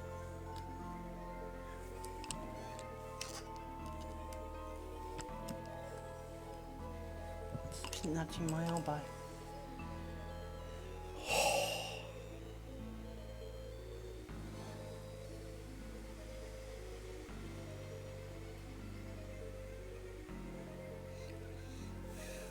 I can feel like the heat radiating out of everything. You know in the line in Doctor Who where he goes, you know the word spinning at like 36,000 miles an hour? Well, I can feel it. That's how I feel. I can feel it. I can feel the heat radiating out of everything.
Well,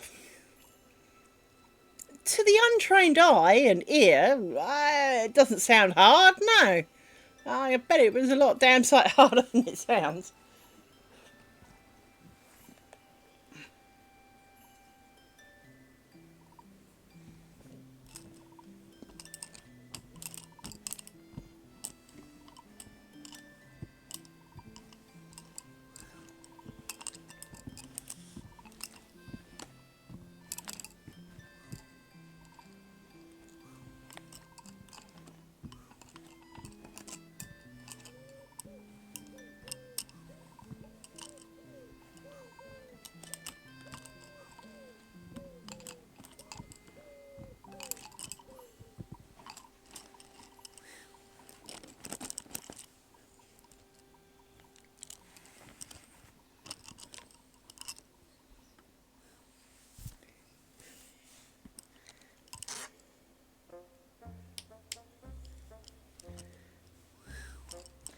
definitely getting a sorer finger by the day.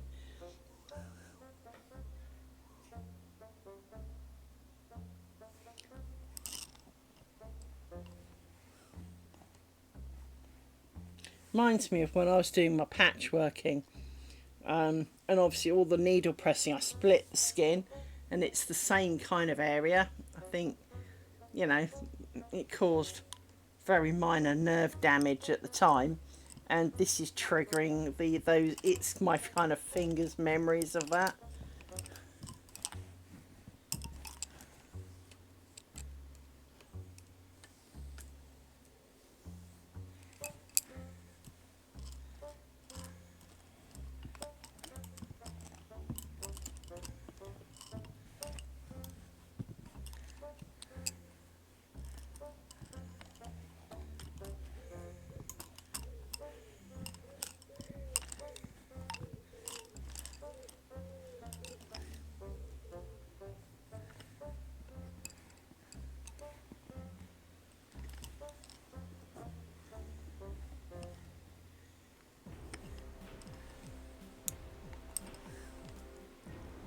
How have you managed to twiddle yourselves that bad?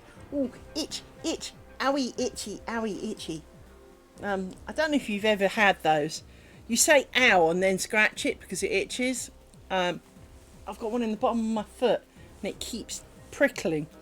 A bit like it's gone to sleep and now it's coming back. Hang on. I need to have a good scritch of my foot, I think. I don't normally get them in my feet, so... What's up with you?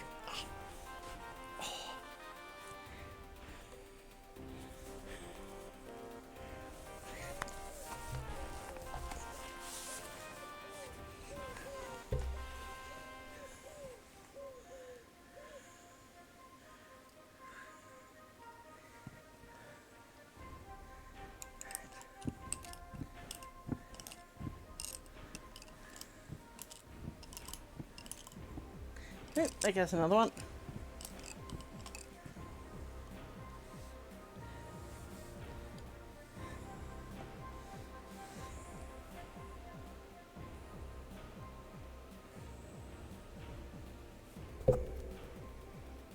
Peel off the hot glue overrun. Later I will glue it on.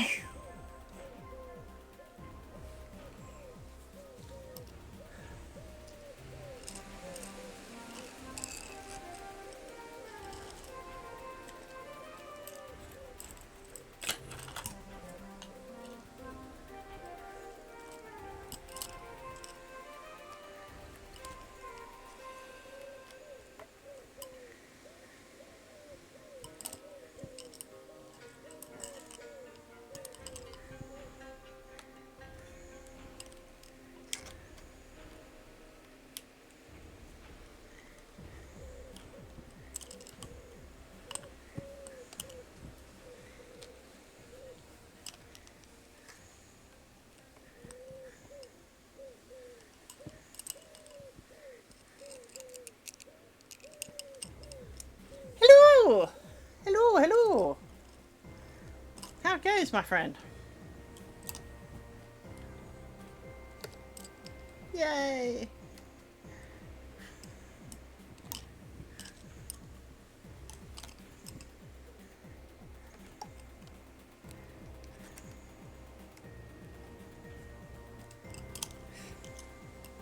Ah.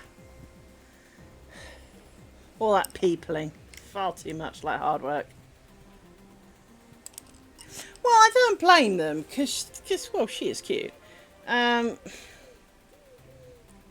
mean, it's kind of the point of new kitties, is it not? For everyone to go, oh. By the way, everybody, Flusenfy has an exceptionally cute kitty. We're not going to pretend that that's not a thing.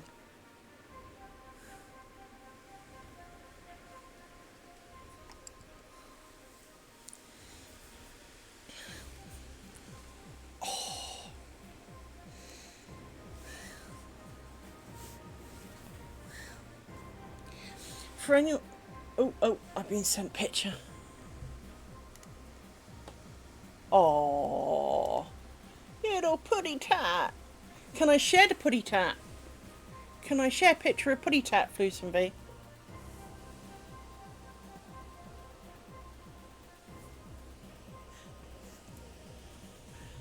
It's always polite to ask, after all. Hang on, I'm going to do this the easy way. For I have a number of ways of doing this. Hang on. Go to that. Go that.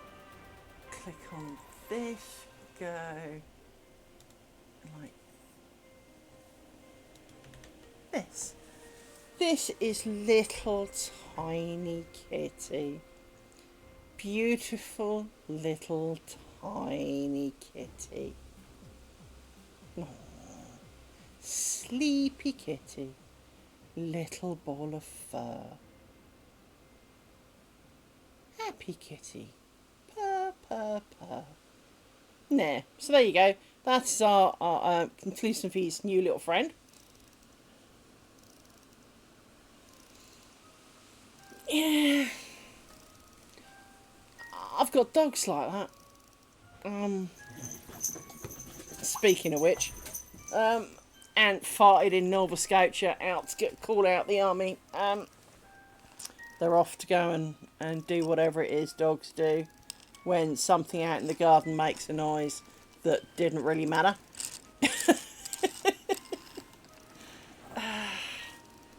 So yes, I do love your kitty. She's beautiful.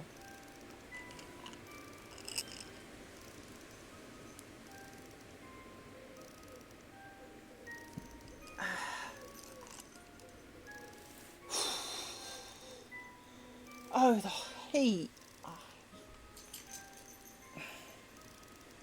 I know what I've got that might help. Hang on. Well, that's because he's young.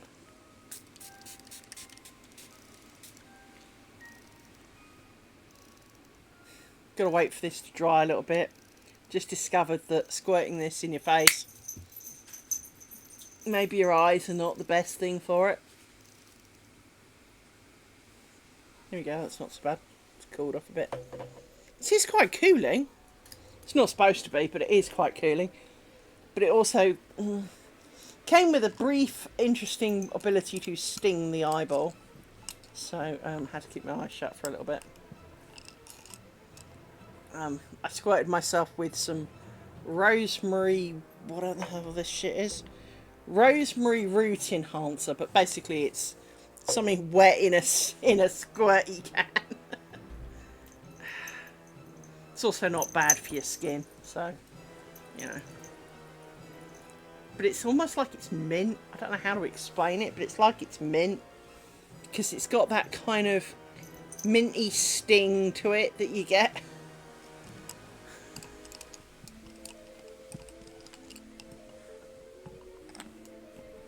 Let's do this.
doesn't feel right. Quick look. So this is you two.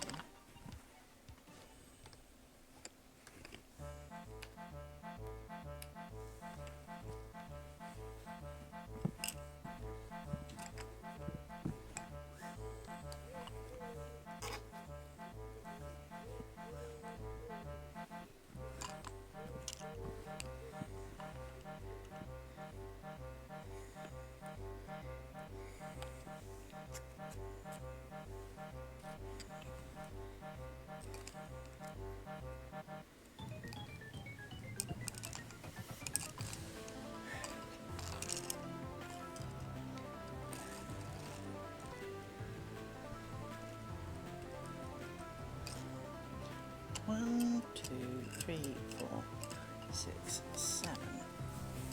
Let's bunch you up a little bit.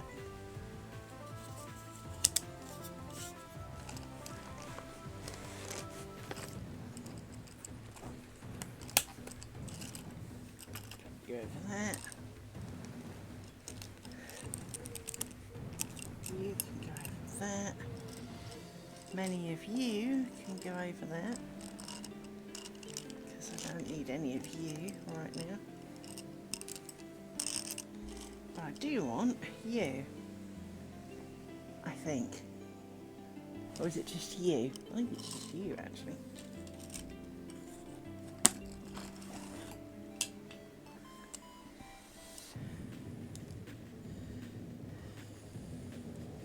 Now you look suspicious, like you come from the wrong place.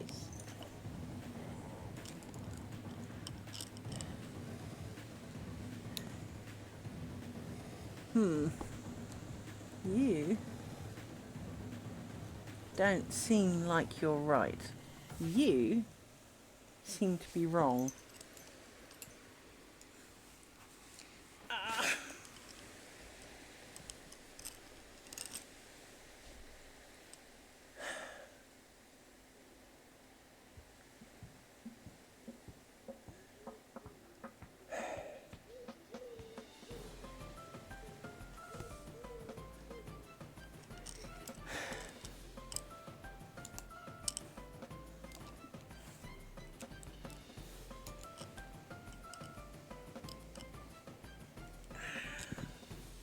Something's not right.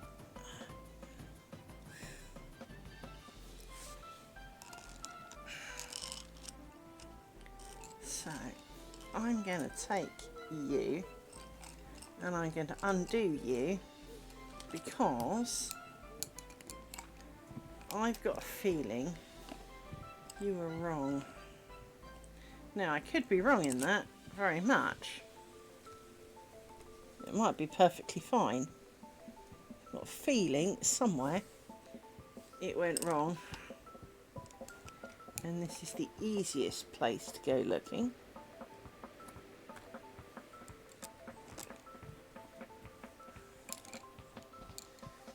Because it's the most work, so therefore it's the most likely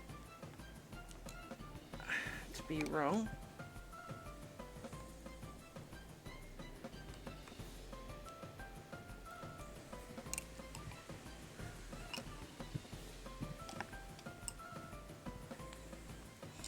And in fact I'm right, because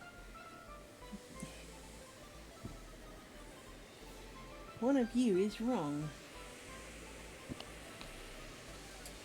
I think it's you and you are pairs. So let's do this again.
you now come down to here.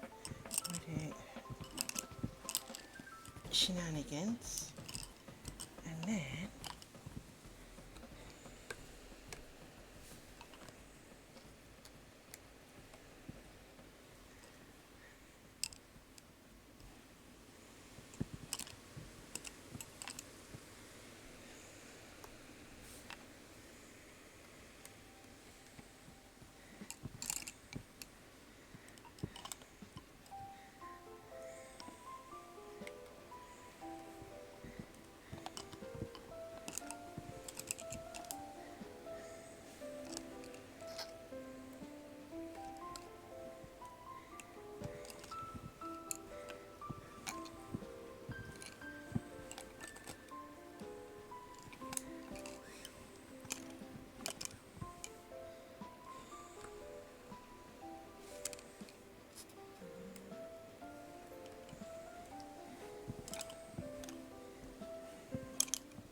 right.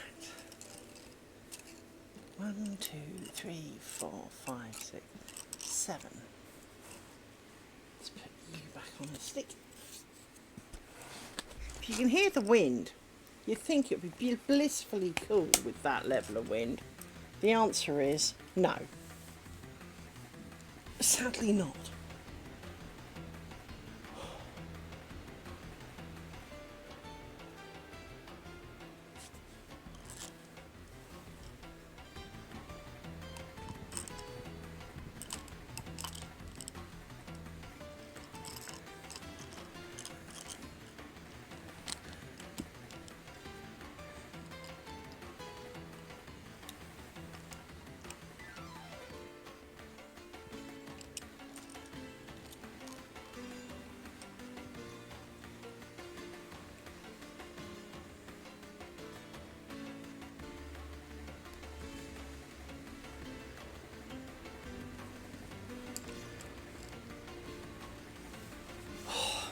I need a wee.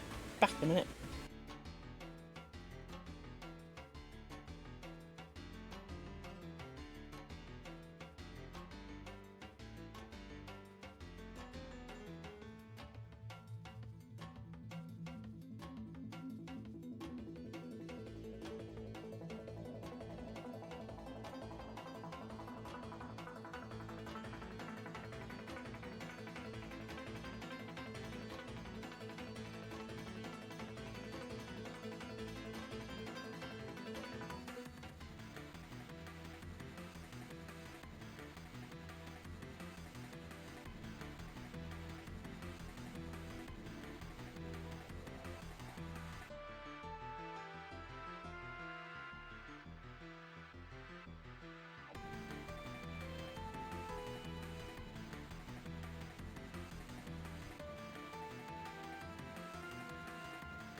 Back again.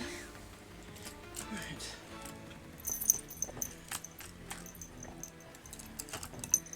So, 1, 2, 3, 4.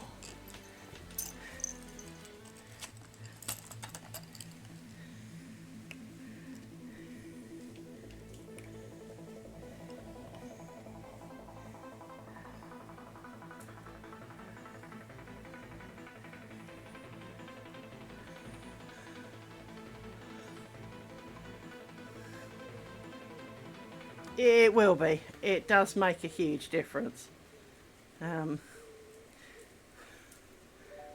But it also means that's what it feels like when you're in the direct sunshine.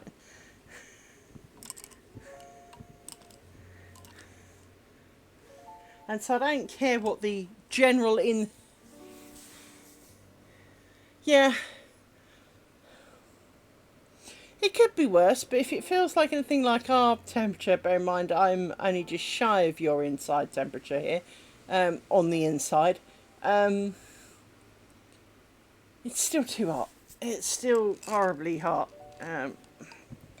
Although I will say she's cooling down a little bit again now, which frankly it needed to.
That's a really tough call, actually, Fusenby.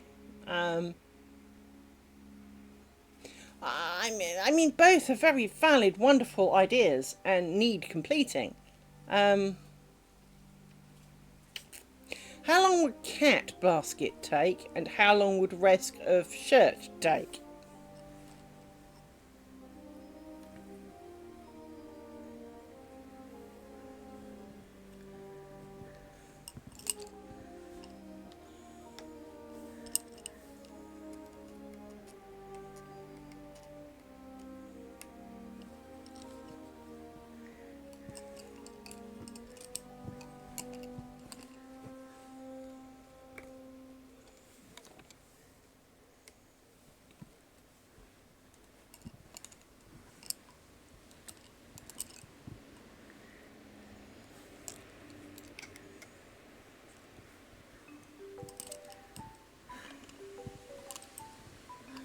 Are you keeping said shirt, or is it for somebody else?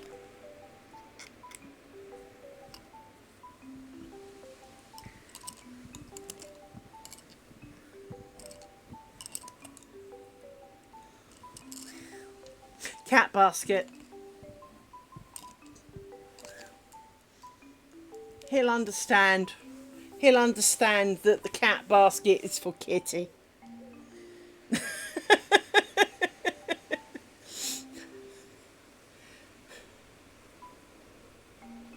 I mean, the obvious answer is to ask him, but I'd go with cat basket on the grounds that Well, but the cat is new. Ah, don't we all? We all do it. It's any consolation, I made a couple for the ex-husband now, you know. We survived the initial curse, although he never wore it. But since we've been apart, I've made him a couple of sweaters, actually, so, you know. He still talks to me. Tried to ring earlier. I'll ring him back later. Find out what you wanted. Probably nothing much, as always. Just to moan that it's hot, you know. And that the cat's dug its claws in or whatever. I ought to point out they're not his cats, but he has cats of visitation.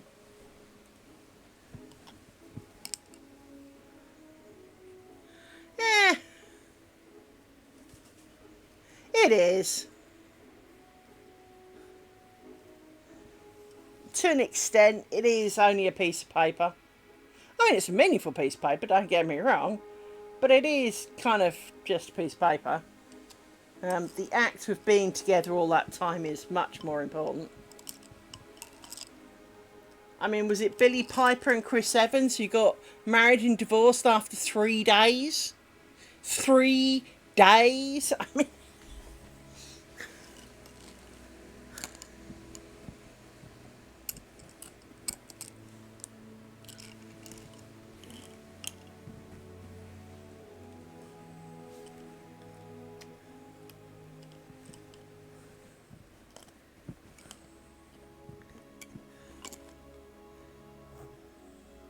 No, that's not what I wanted to do. I wanted to do...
Oops.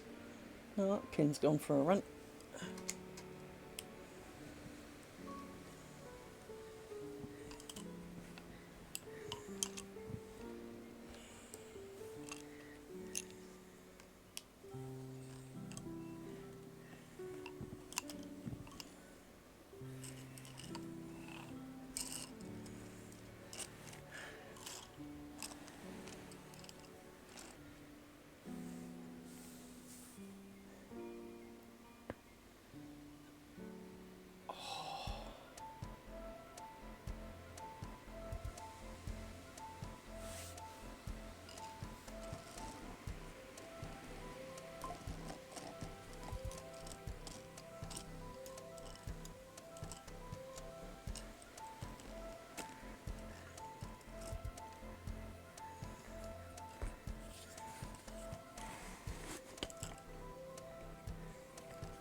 One, two, three, four, five.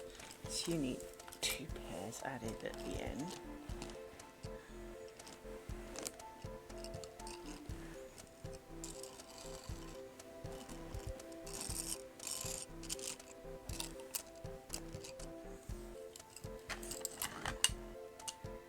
Oops.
Now, it's time to poke some of these pins on the edges down,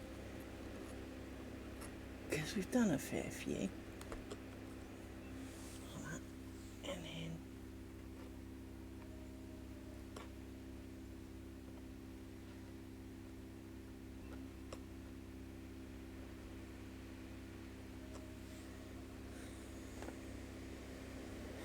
like that.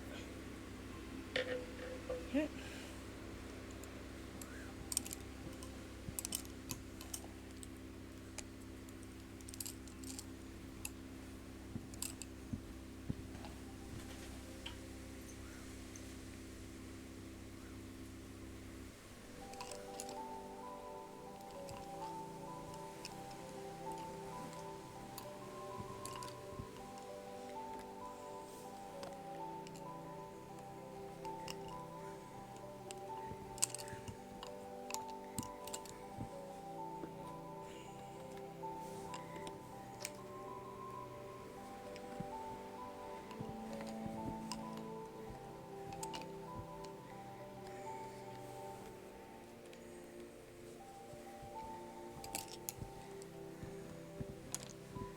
Now, at some point I will need to add more pins because of course for each time we do an edge pin we are removing a pin from the pool.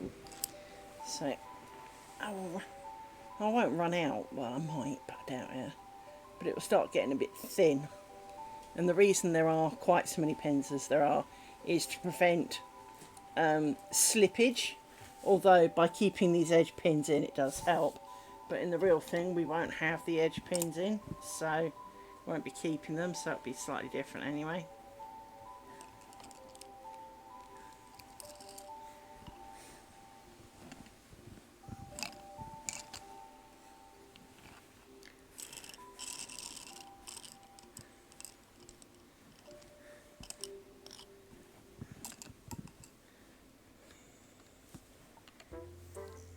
And the reason there won't be edge pins is because it's going to be 1 metre long and you can't keep them in for the metre while going around such a small space. So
not that that's hugely a problem, but don't be falling off the back.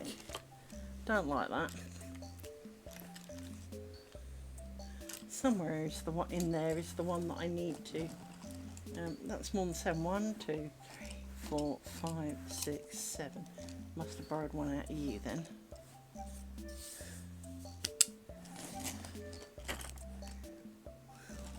Somewhere in here there is a stick without a bobble.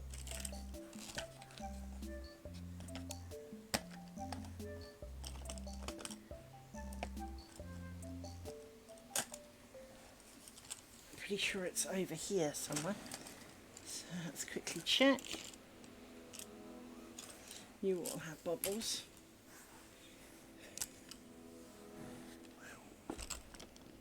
There you are. Let's glue you down. Where did the glue go? There's some glue.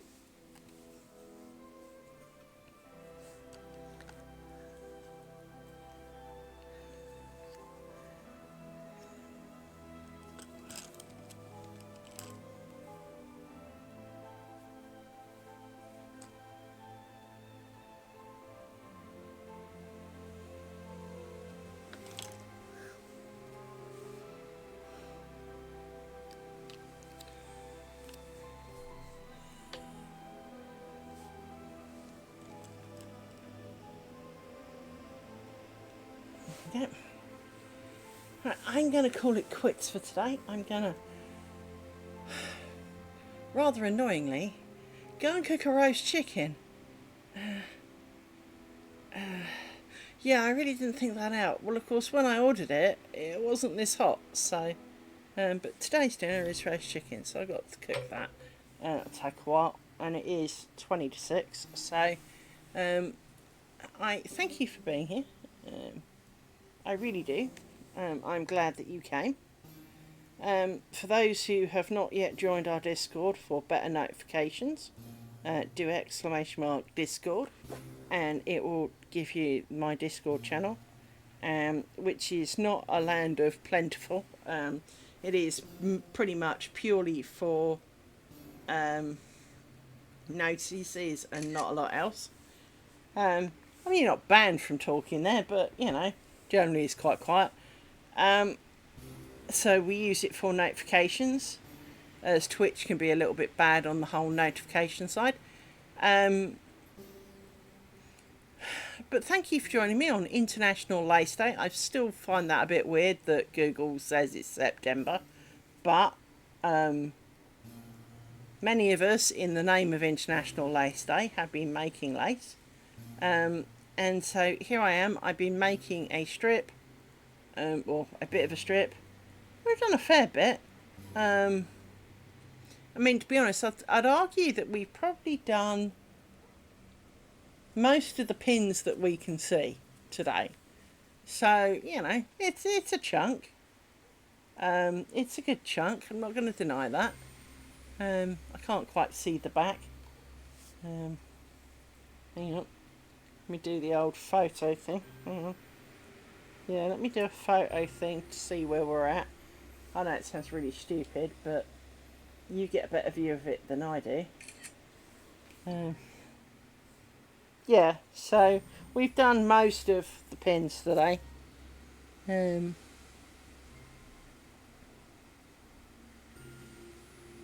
Says looking a bit at at what we've done.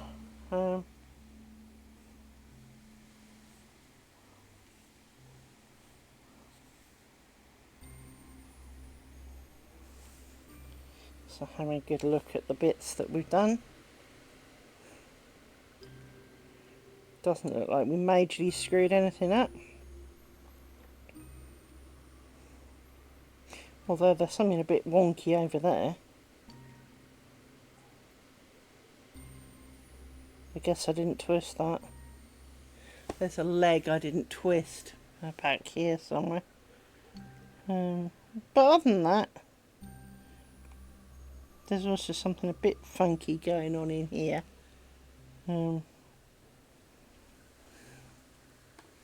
But again, actually I don't even think it's that funky. I think it's just the way it's settled. But yes, there we go. So I shall be back tomorrow. I appreciate you all coming. Take care of yourselves. I hope you don't melt if you are having a heat wave like we are. Keep an eye out for young ones and old ones and the infirm at this time, for they are the most at peril of being overcome by heat. Remember to keep your salt intake reasonably high, because when you sweat some of it out. Your water intake, because you're sweating it out. So be good, and I shall see you tomorrow. Bye bye.